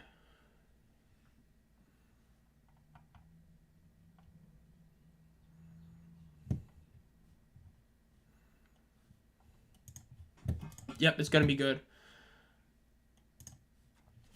I just saw some stuff. Okay, we need like Saturday night UFL ESPN. Memphis has allowed a league high 204. Yikes. Memphis clinches. Yep, they're going to clinch that elimination once Michigan wins tomorrow. If Michigan wins tomorrow. My 49-9 prediction might happen. Yikes, that's true. If it can't be Fox, you have Saturday night baseball. I mean, ESPN would be good. I think they do need something like that. They need a weekly game. I would prefer it being on a Friday. Probably would be cool. Yeah, exactly. Literally, as I say that, I see Michael saying, imagine UFL on a Friday. I'd love seeing UFL on Friday as a weekly game on night. Now, yes, you have the issue of SmackDown, which I believe stays in the same day, so you have to compete with that. But, I mean, at the end of the day, you can easily, you can compete with that. So, I mean, if you have the game on, like, because, I mean, I believe Fox is actually losing Friday Night SmackDown to USA, like, at the end of this year. So you could have Fox have a Friday night weekly game. You could do that, which I think would be really cool. CBS and Fox for the regular season games, ESPN for Sunday night. That would be a good one, too, if you get CBS. But, I mean, you have ABC, so that's good. I left my other job, and I'm seeing the score. And this afternoon, this blog. Yes, oh, bro, I just fumbled that so bad. I left to my other job, and I'm seeing the score. This is an afternoon blog. Yeah, it's been terrible. Memphis had about one drive. Then it was over. Yeah. So everybody's kind of we're kind of here enjoying the blowout, talking about random stuff. That's why I'm not really talking, about the game. We already know it's a blowout. We're talking about, random stuff. Because we have the Battlehawks Stallions game, which will start in about 45 minutes, which I will not be streaming that, but, that does start in a bit, so yeah. I mean, that is true, but I mean, like, if you can have something be exclusive on a day, it is still something to do. So, I mean, if, like, for Fox, they need something to replace Friday Night SmackDown at the end of the day. And that would be something to replace it for a few weeks, even though it wouldn't be the best time overall. I mean, again, it's like the whole thing with FS1, right? A big reason why Fox loves the UFL is because they get to replay UFL games on FS1 and have content for FS1. So you're losing a time slot that you have every Friday during the week in Friday Night SmackDown. And so at least for, 10 weeks during the season, you can have UFL football on it every single night. That would be something. Yeah, the announcers this year is what it is. Thanks for doing these, by the way. Yeah, I mean, I never thought of doing live streams, but then I was like, maybe I'll do one. The Tank Bowl came up. I was like, you know what? I have software. I have a computer that can actually live stream, which I didn't last year. And, I mean, it's been fun. I mean, the first one had a lot of issues, but after that, it's been really fun. I'm getting better with OBS and all that, so no problem. It's definitely been fun interacting with people that are in chat and all that. It's really solid. It's a fun thing to do. It's definitely cool to have. Because, I mean, at the end of the day, it's not like I can work on a video during this time because I'm watching the games. I can't do other stuff, so it's not like I can go, work on a power rankings video when, like, 4 games still have to be played. So, yeah. I'd love a pregame show for the UFL at some point. I mean, I think the announcers... I think ESPN broadcasts have gotten better. I will say that. The ESPN broadcasts have been better the past couple weeks. They're still not as good as Fox broadcasts, but I will say they're better, which is good. Ooh, a big play for Memphis? That was like a 15-yard run right there. That's a shock. 56 seconds left in the third quarter. It is 39-9. So, yes, the over has hit in this game to the shock of nobody. It's on pace that I'll have another perfect game prediction. Well, not perfect game exactly, but prediction in terms of the betting picks. I picked the over, Renegades to cover and win. It looks like it's going to happen. We appreciate you, man. You're the best content in UFL. Thank you. Thank you to all that. I mean, I appreciate seeing this. I mean, like I said, the past couple weeks we've seen a decent amount of growth ever since I did the attendance video and all that. I mean, we're getting close to hitting that big milestone of 1,000, which, I mean, that's like a number you always dream of as a content creator. It was getting really close. Or get the guys, or get the guys from United Football Media to do something. Sorry for the misspelling. I meant to say I left my job meeting. No, that wasn't your spelling. I just completely fumbled what you were saying. I understood what you were saying. I just kind of just botched everything. It was just like one of those like brain dead moments right there. Memphis did get the touchdown. They're making it closer. I don't have YouTube TV. I have, in terms of like TV stuff, I have like Sling and some streaming services that I get on and off again when I need them. But yeah. Yeah, Troy got hit. Looks like we might see Case in this game anyway, which is something else. Hopefully T-Will's not too hurt. I mean, it's like injury after injury. They're making it closer. Dude, it's the... Oh, I gotta find it. Hopefully T-Will's okay, but this allows me to find something that fits the situation.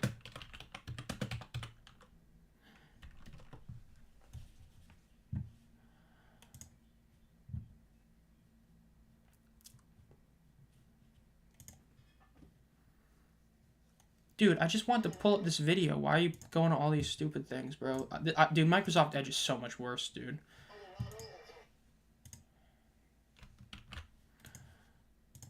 Alright, well, Memphis just scored a TD. The game is on Fox. Yeah, the game is on Fox. Thankfully, the big game is on Fox. Yes, the Stallions versus Battlehawks will be on Fox, which is really good to see. That's going to be something that people can actually watch. Cookus throws. He does go in. Oop. But yes, he does get it, and it's good. Bro, I need to get better at this.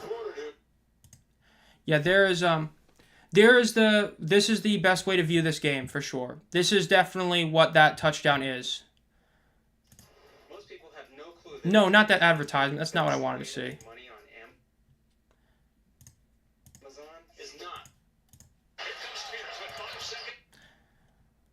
Okay, yeah, that did not work like I wanted, but yeah.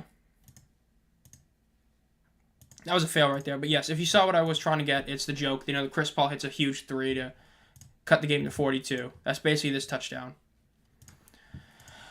Let's see. Glad to see he's up. Attendance looks really bad. It is. Williams did play in games. Yeah, he played in a lot. I got 2-pointer. I'm excited for the next game. St. Louis versus Beeham. I bet we could see some few AJ McCarron. Yeah, we probably will, honestly. A quote from Twitter, Troy Williams runs in for the touchdown. He is injured. Yeah.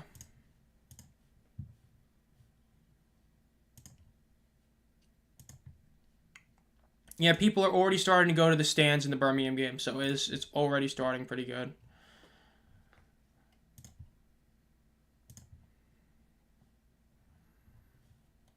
Still no attendance number from everybody's favorite insider, Mike Mitchell. Now here's a question. Oh, a fumbled kickoff, but he did pick it up. 20-yard, 25, 30. Nice.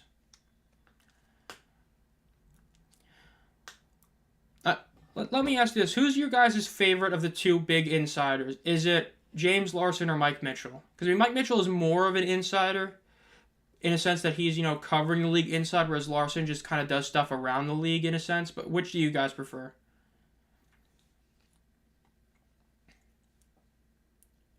They're taking in T-Will for an X-ray. Just got that from DiFilippo. James Larson is the future.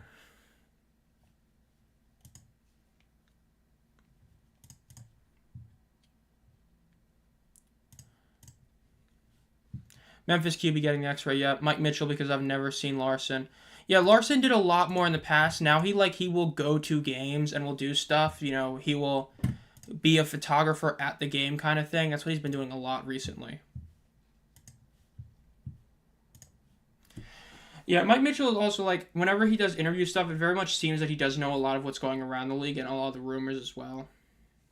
Draw play for Smith is about an 8.5-yard gain.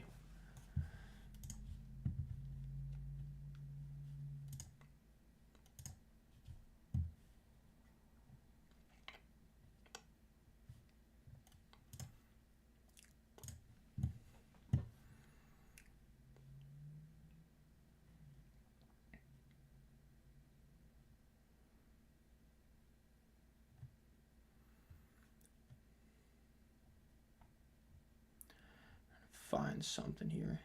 There it is, okay.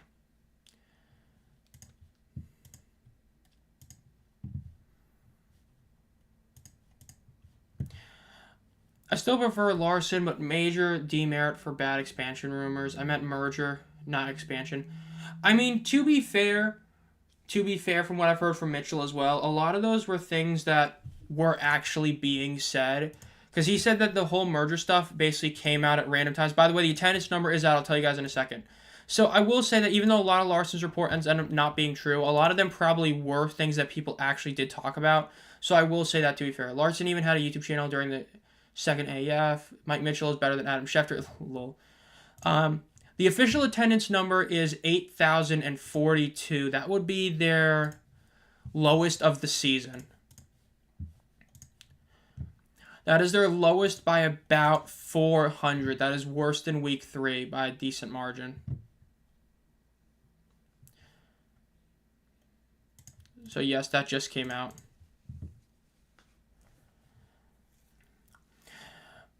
Yeah, it definitely doesn't look like it. The thing is that when we're this late in the season and the UFL has been doing these attendance deals, it wouldn't shock me if it means that, like, some people are, buying tickets to just not showing up. Because, I mean, like, some of these deals were, like, buy one, get, like, one for $10 kind of thing. So I'm not shocked at all about things like that. I really am not. So, I mean, it is definitely a attendance distributed kind of thing. Definitely not that they're there. But it still is a lot better than I expected. I mean, it still is their worst number of the season, but could be worse, I mean, that's exactly what I'm going to tweet at. Honestly, could be worse when you have two awful teams playing. When you have two teams that combine, combine for, what is that, 1 and, oh my god, dude, 1 and 11, that's right. Dude, typing with a keyboard sideways is the worst thing ever, dude. This is the one thing I hate about this setup. Combine for 1 and 11.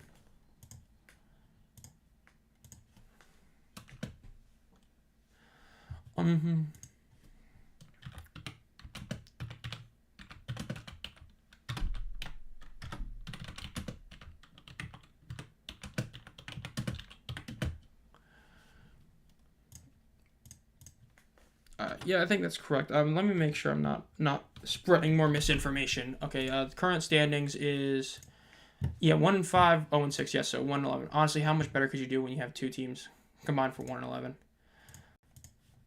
All right, back to the chat. Now it looks like it'll be no way to take it. It's about 4 times more the actual number of attendees, and their fantasy is 8,000. We are growing the league. Yep, totally made up like last year. XFL inflation. Wait, did they do these stallions? Wait, did the stallion? No. It's just that this is the number for the Renegades game that just came out. But yeah. I mean, again, it's a lot of tickets distributed, tickets sold. I mean, I wouldn't be shocked if it's more than, 4K that sold and all that. But it is just I mean, it's not shocking. I mean, it still is the worst number for sure. It's hard to watch. Hey, you know what? You're getting you're playing to get the first overall pick in the college draft. Now, will that work out for you? Maybe, but I mean, hey. At least the team won't be winless this season, barring a colossal choke. So, I mean, that's good, I guess,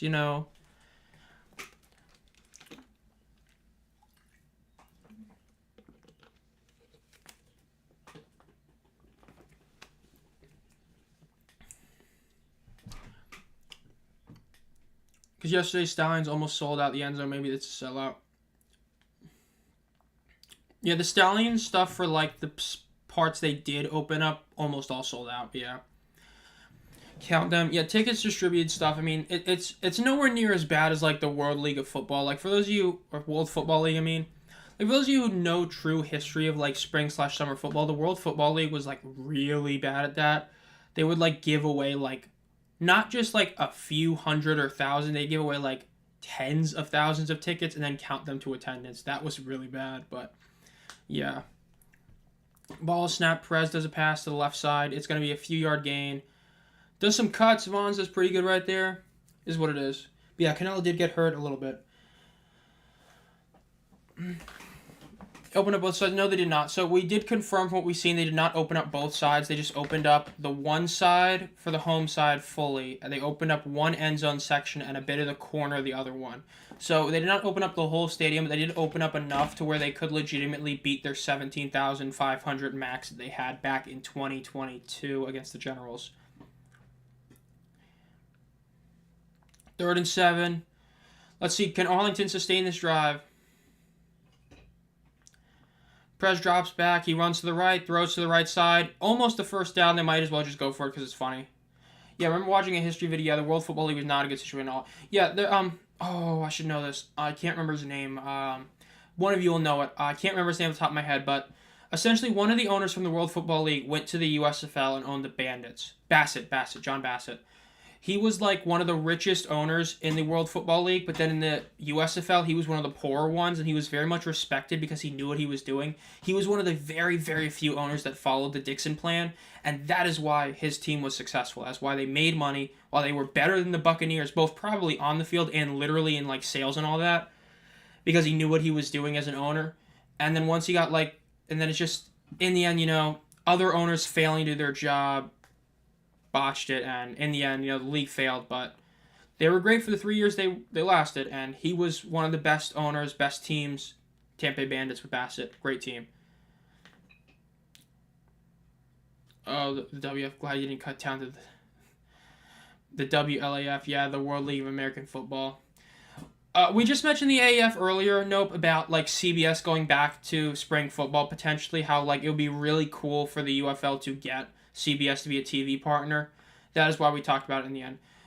I don't remember exactly when he passed away, but yes, he got cancer, I want to say, at the end, and he got really bad and he died shortly after, I believe, but I can't confirm that for sure. I don't remember off the top of my head.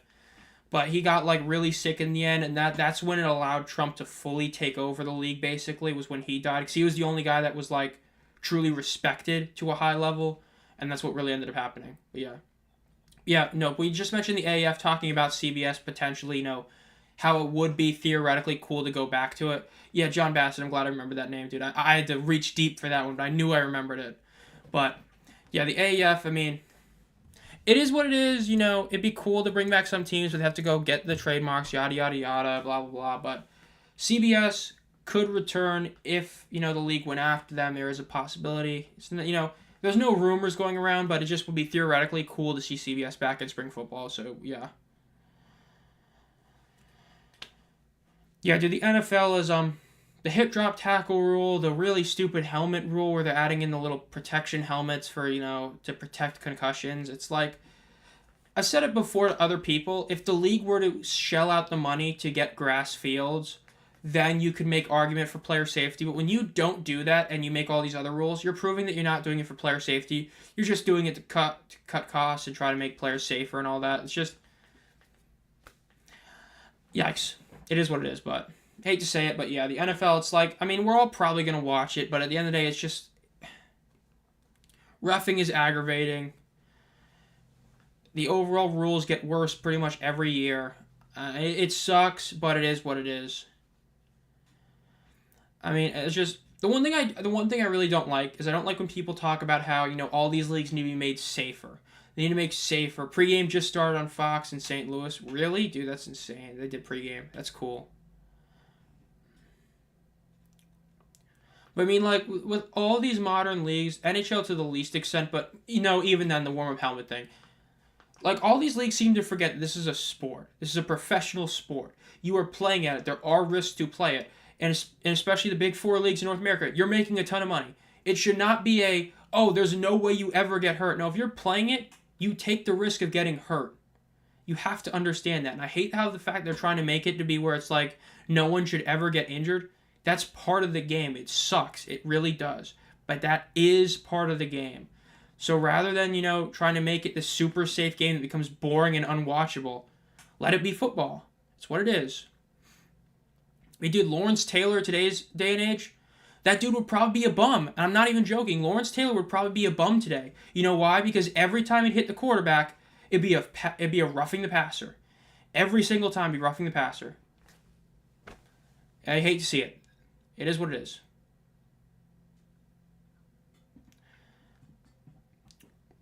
Honestly, I like minus 21.5 right now. I don't think Memphis scores without T-Will. I wouldn't be shocked if they score. I just don't think that the Renegades will stop scoring. If the UFL owners, they better, yeah. Yeah, Williams did get out. He did get injured, so it looks like he's out. The players are accepting that risk when they sign. Exactly, but all the time they're trying to do it. Like the NBA, I was so glad that Silver did it. I mean, at the end of the day, people can hate certain things he does. The reason Silver is the best commissioner in the Big Four sports, he made them have that 65-game minimum rule. Guess what? Anthony Davis, he didn't miss 40 games. A lot of these guys don't miss all these 40 games as much this year. You know why? Because it's like, hey, if you don't hit 65 games, oh, that first team All-NBA can't get it. Your money, not going. That's a good thing. That's what leagues need to do is stuff like that. Not stuff that makes the sport soft. Just do things that make sense. That's why that rule is so good for the NBA. Gotta love it. True, this league plays defense. That is true. You're allowed to play defense. A roughing the passer is when it is a legit roughing the passer. It's not a, oh, we think it is. But when it actually is, it just is what it is. True, the Renegades technically could lose the game without seeing the ball again if there was UFL 4th and 12. That's true.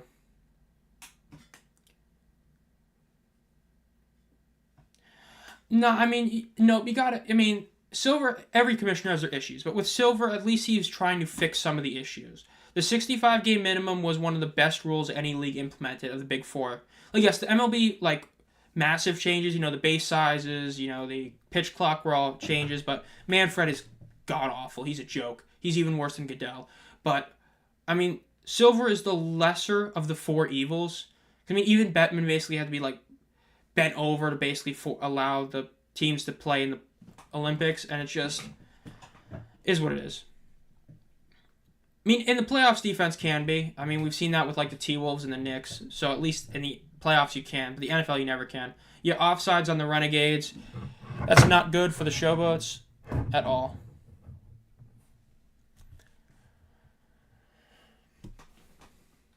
At third, okay, we're at 3:35. We got about 25 minutes till the Birmingham game starts. So, yeah. BM Stadium looks pretty empty right now. Yeah, I mean, there's a ton of people outside.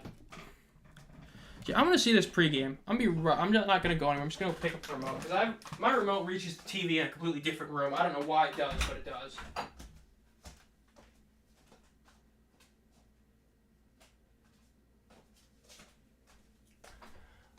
Oh, yeah, I'm just going to turn on the pregame. I want to see exactly what this is.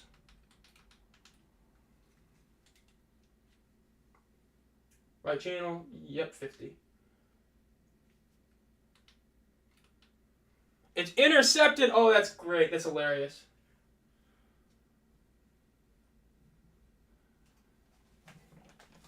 That's hilarious. That's actually hilarious. Oh, and don't forget the embarrassment of the NBA in terms of ratings. They got smacked on Christmas Day. Dude, that was hilarious. That was funny. They got obliterated on Christmas Day, dude. I mean, it is football. Football people watch it, They do watch it. Receiver got to catch those. That's true. That is definitely not on Cookus. That is one of those interceptions that's on the receiver for sure. That is 100% true.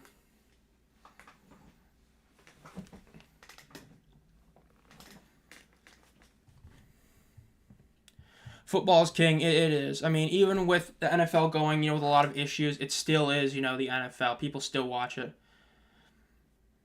39-17. I mean, the Renegades are a touchdown away. A touchdown away from hitting the over themselves. How the NFL beating you on draft day versus the playoffs. I hate that this is considered a kick. Totally not Cookus' fault. 100% true. It is not Cookus' fault. Minus 21.5. Oh, yeah, that's definitely going to cash in now. They're going to score a touchdown here. Let's see. Gets about 5 yards on that. Bro, they do about to do it again with the NBA during a Wednesday game. Doing a Wednesday game. I forgot. Let's see.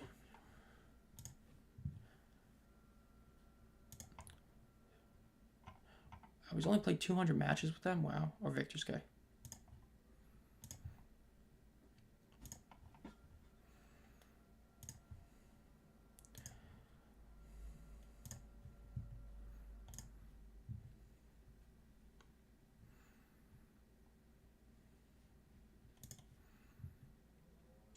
Yep, Canella gets to the end zone, touchdown. They have, if they get, I believe the over-under when I made mine was 45.5, I believe.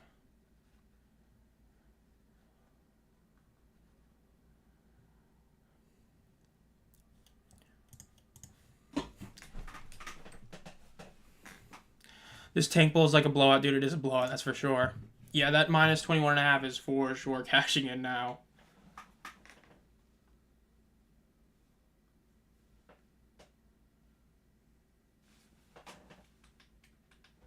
Yeah, it definitely seems that it is very much a local thing with a pregame, because, yeah, I do not have pregame on it, which I'm not shocked at, but... Yeah, I mean, it's cool to have a pregame for there, but definitely not here. I got Boomer Esiason on my TV for some reason.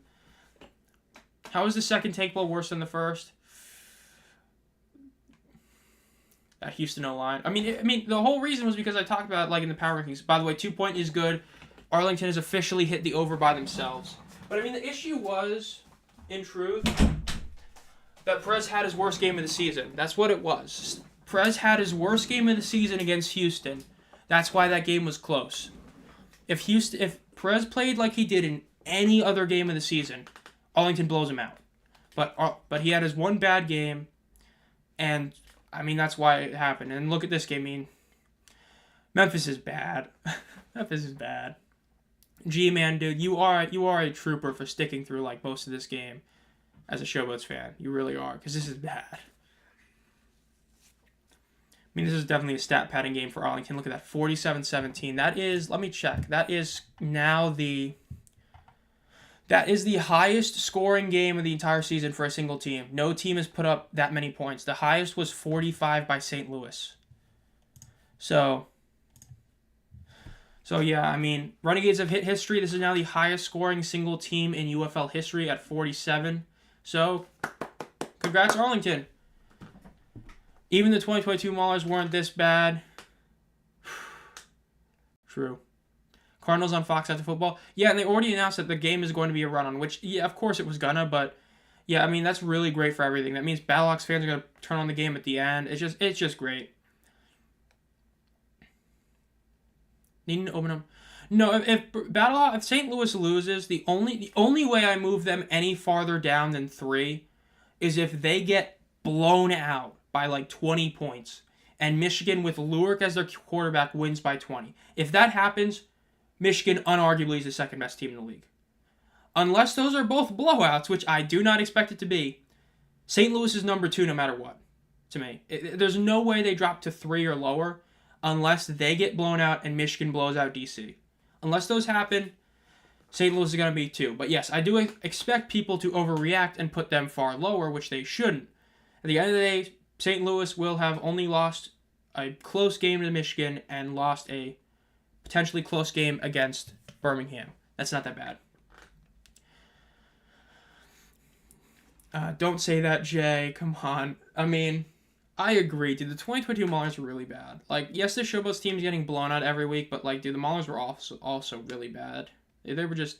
Their games were just ugly to watch. That's the difference. At least with Memphis, it's fun to watch if you're a fan of the other team or just high-scoring games.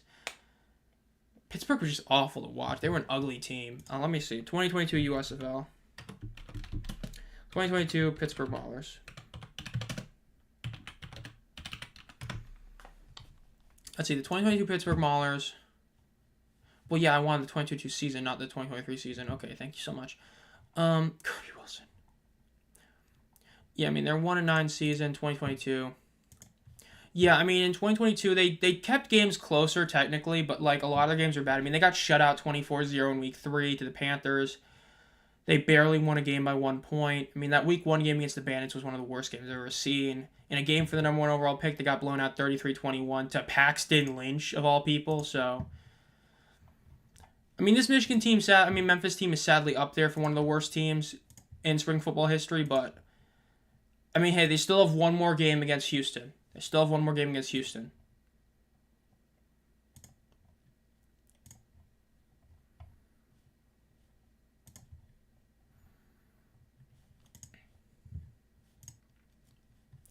they would be 2-2 against the USFL, I believe it happens. They would be 2-2 against the USFL, I believe that happens. No, they finished like 2-4, but still, it would be insane. Okay, this is not good. Okay, it looks like it's going to be crashing for a second. Hopefully it's not stopping recording, but it's going to crash for a second. It is what it is. Yeah, I'm assuming you guys saw it crash for like a few seconds. It just, computer froze for a second is what it is, but yeah. Not gonna lie, Memphis trash, true. Showboats in the title game next year would be cool to see, but the Battlehawks win their number one. Yeah, Battlehawks win their number one.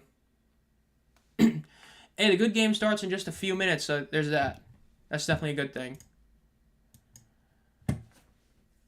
That's good to see.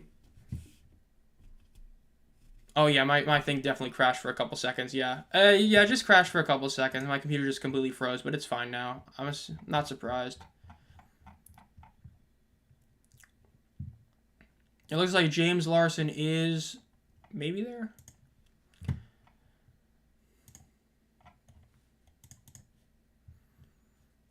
This is a game, bro. This is wild. YouTube is not receiving enough video to maintain smooth streaming. Yeah, you know, that issue happened about like 5 minutes ago. So why are you messaging me now? I love YouTube. I love YouTube sometimes. It's so great when they do that. Telling me that, you know, there's a video error like 5 minutes after the video error happens. Well, I mean, admittedly like 2, but still. So there's about 8.5 minutes left in this game. I mean, they're only down 30. I mean, this is still doable. You just need 4 touchdowns is, you know, 24 points. You get the 3-point in all of them. That's another 12. So, I mean, you can get 36. I mean, you just need like 4 touchdowns. 8.5 minutes. Can they do it? Can Memphis come back? They only need about 4 touchdowns to win this game. Can they do it? Maybe. Maybe. Why not? It'd be fun if they did. It really would.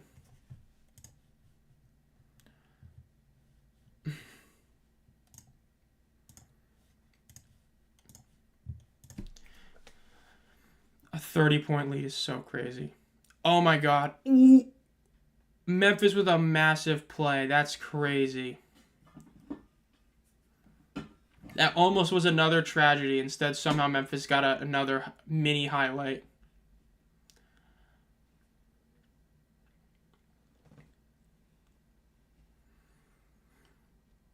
This is something else. I wonder what my Fox Super 6 picks was. Since we're kind of just in the lull of this game, I'm going to pull it up while we do this.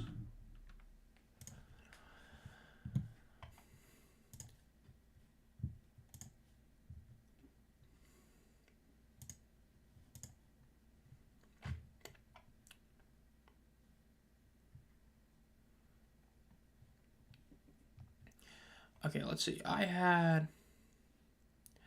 Who'll have the highest total yards? Oh, that's not good. What did I have for... Only 1.5 completions. Yikes. How many completions does Perez have? Perez has 26. Nah, he could do that. I had Tyler Vaughn's with the most receptions. He has 4. That's not great, but that's still good enough. Yeah, I feel confident so far in my picks for this week. All in all.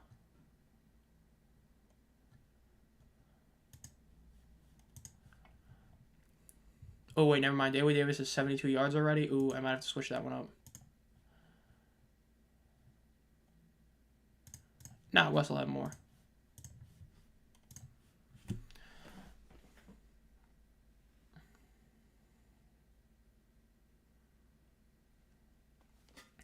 Man, no, this game is over almost for another pick. Oh, you know the TV rating's going to be bad? Yeah, ESPN game, early ESPN game with this blowout, this is going to be bad.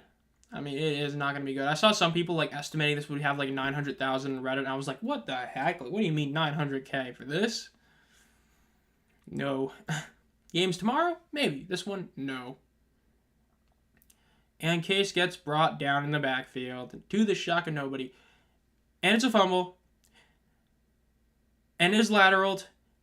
And the Renegades get the ball at the 30-yard line. You can't make this up. We can have the first 50-point burger this year.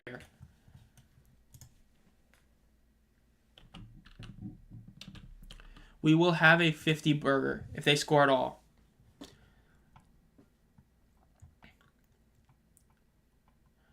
I'm currently looking at something real quick. I'm looking at potential history. This is bad. This is really bad, guys. This is hilarious. So I believe, at least for the modern USFL and XFL, the record is 53 points by the Battlehawks. So 2023 onward, the Battlehawks put up 53 points. So if they hit over 53, that's an ultra-modern spring football record. I've not checked 2020 and 2019 AAF and XFL. It might be an overall spring football record in the modern era. A touchdown ties the Battlehawks. A touchdown and anything else beats the Battlehawks. This is crazy. Dude, this is like when my high school team played a playoff game against like their first round opponent. They just smacked them. Crazy lateral.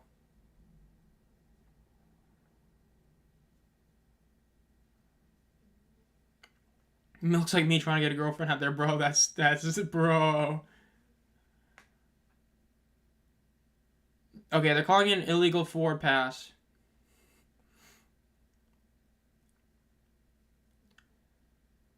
So they're going to lose some yardage from where the pass happened, so yeah.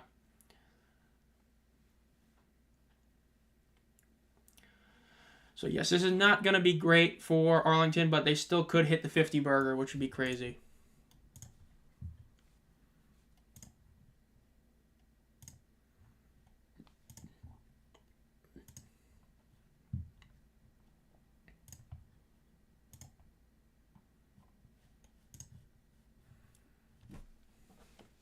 This is crazy. This really is. I mean, oh my gosh. This is wild. This really is something else.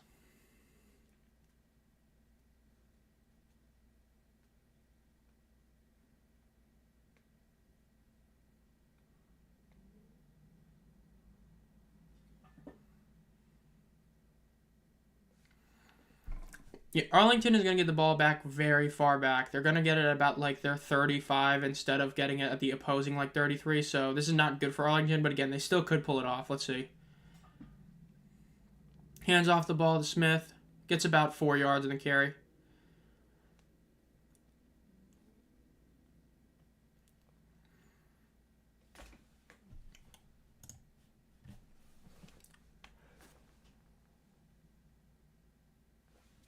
This is wild. This really is.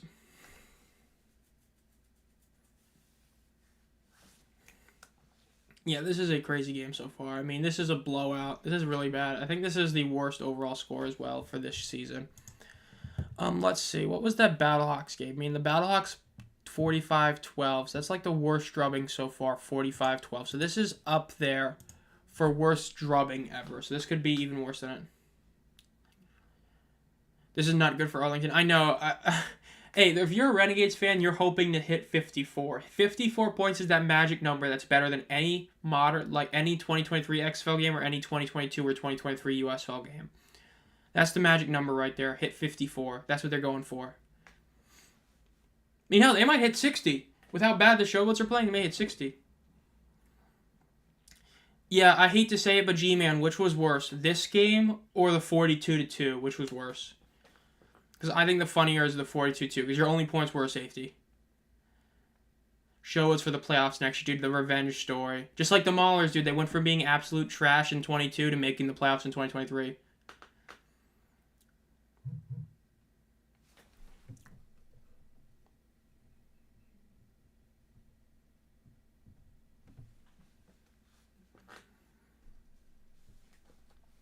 This game, wow, really?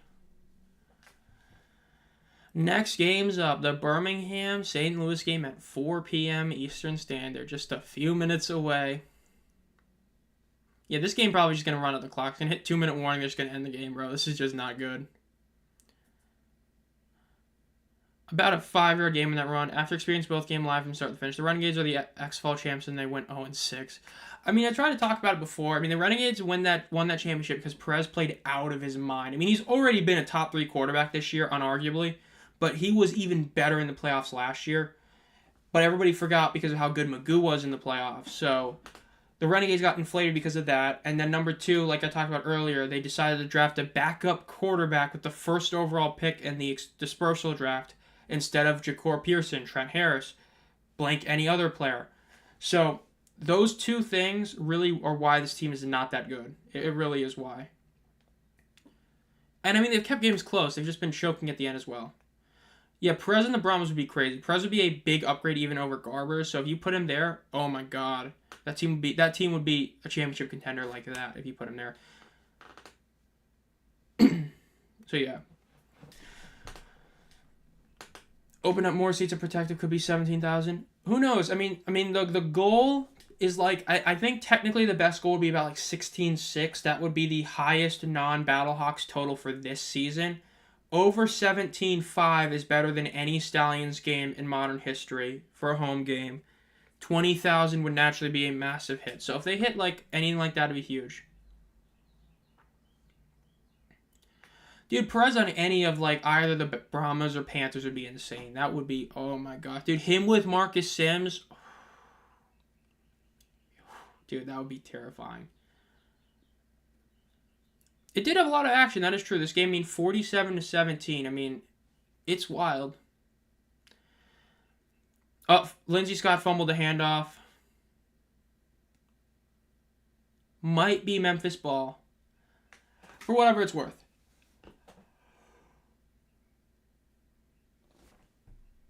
Dude, they're like acting like this is a big play, bro. You got to fumble with like 3 minutes left and you're down 30. Honestly, just put in your QB3. I think when you do that, you basically say your QB2 can't play the rest of the game. Just do it.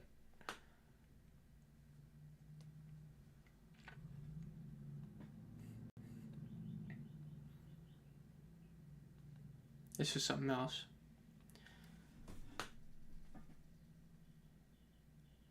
$47-17 is so wild, dude. This is one of the games of all time. It's a big play to me.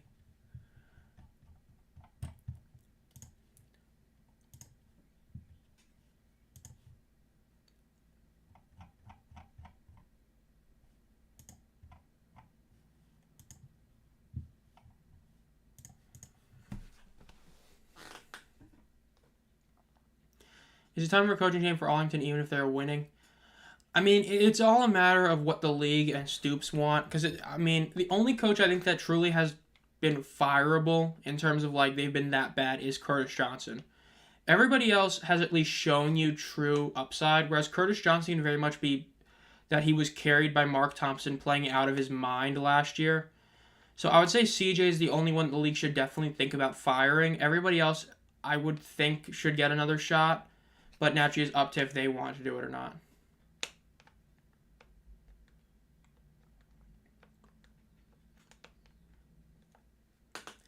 Second and 6, 2 minutes and 36 seconds left. Cookus throws in the middle of the field, caught, complete. They're making this a game, boys. They're going to try and get a huge touchdown to cut it down to 24.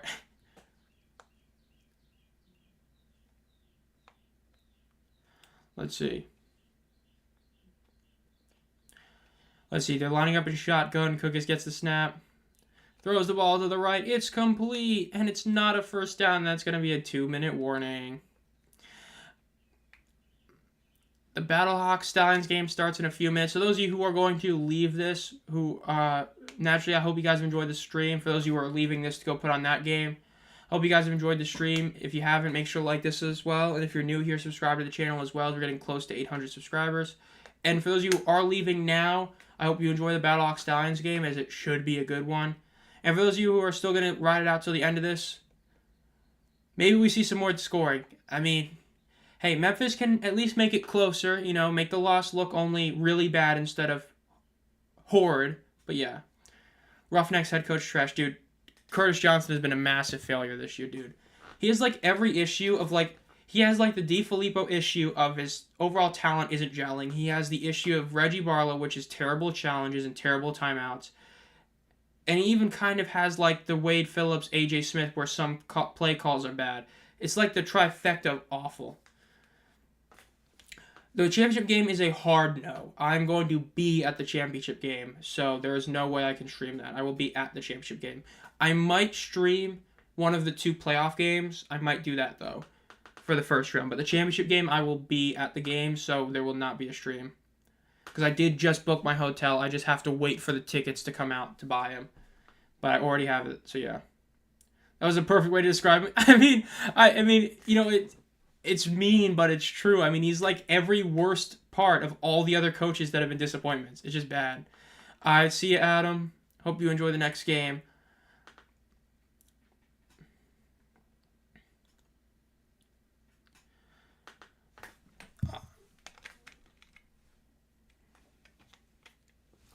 Glad my cat didn't want to leave. This is the first time she just decided, chill. Okay, she's not visible on there. Never mind. Best offense in the league, Curtis Johnson. That's right, dude. The best quote of the league. That's the best quote of the season. When describing the Houston Roughnecks offense, he described them as the best offense in the league. That quote will not be topped. Dude, I expect it to be really fun. I do. I mean, the championship game of Canton was really fun.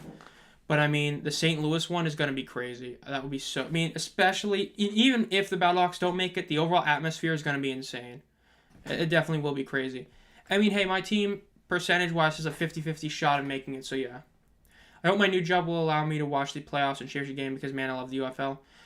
I mean, as long as you get, Sunday off, I mean, Sunday, you get, I believe the playoff games are one Saturday, one Sunday, and the championship game is on Sunday, so, hey... As long as you have Sunday off, you'll be fine at least for, 2 of the 3 of them. And the one that matters.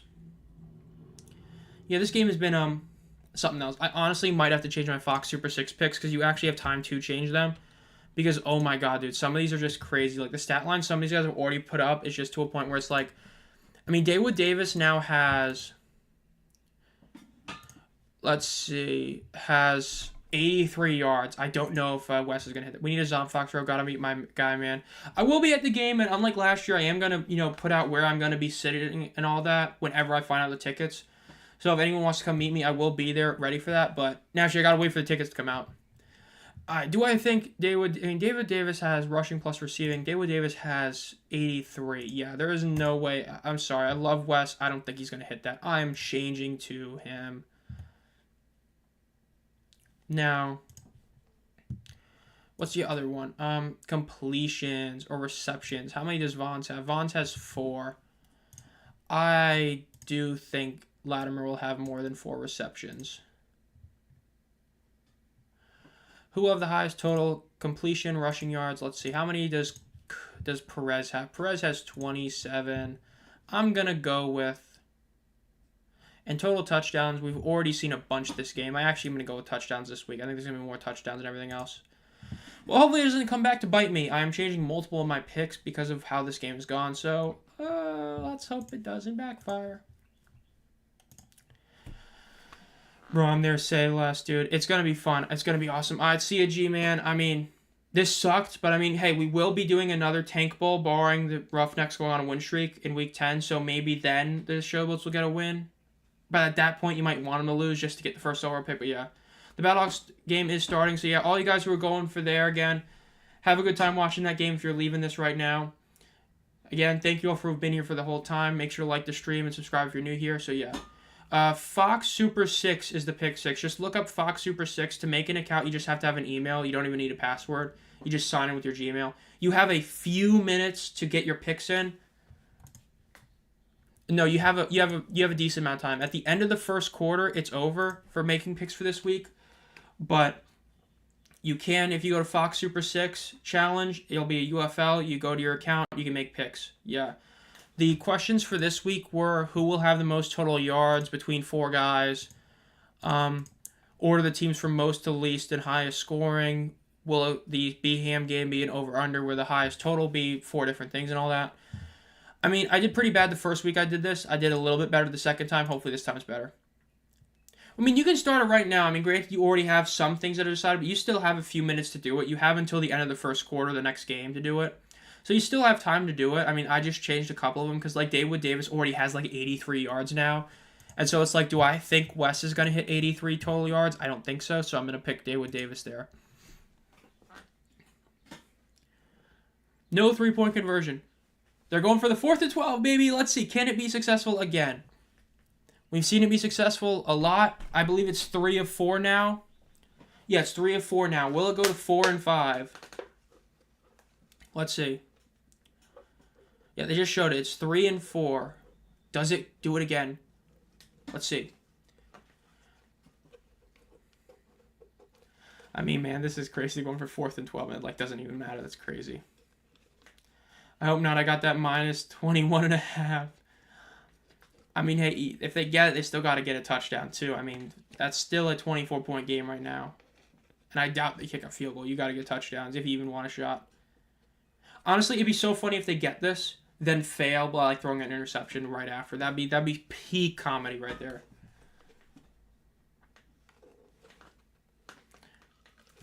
All right, let's see. Man, I can't believe this game is still on.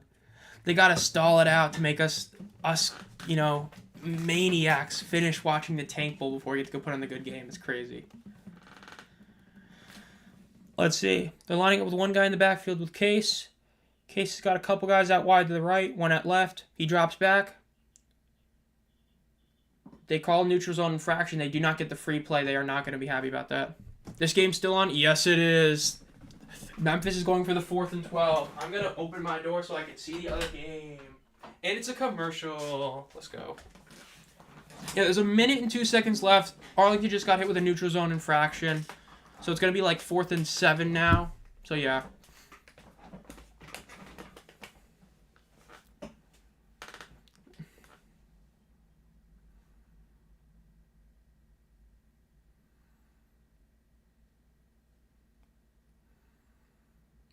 Yeah, they're talking about how this should have been a free play.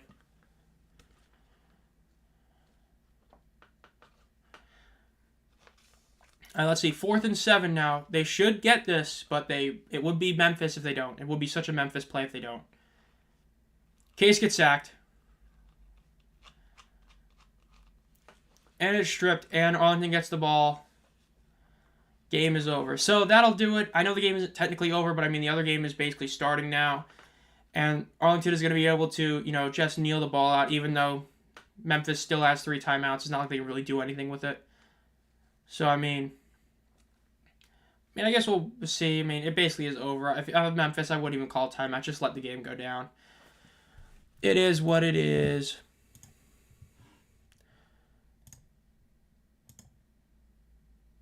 Yeah, they did win, so they actually got the W. Took them a while, but they finally did it. This is crazy. This really is. This is something else, this game.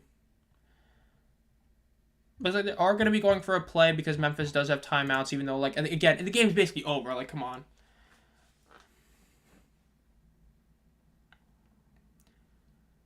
Come on, D. Filippo. Don't be that guy. St. Louis is going to be fun. I'll hopefully see some of you guys there for sure. Arlington will win. Memphis is being an actual good sport. They are not going to call timeouts to just delay the inevitable. The game is over. I hope you all have enjoyed this stream. This is, the 4th stream I've done now. Hope you've all enjoyed it. I hope you guys all enjoy the next game, which should be a really fun one. And actually, I'll still be, live tweeting this stuff while doing other stuff as well. So be on the lookout for that. Again, if you're new here, make sure to like and subscribe if you're new here. If you've been a fan here for a while, think about becoming a channel member for a bunch of stuff and all that. And again, I have Power Rankings videos coming out on Tuesday.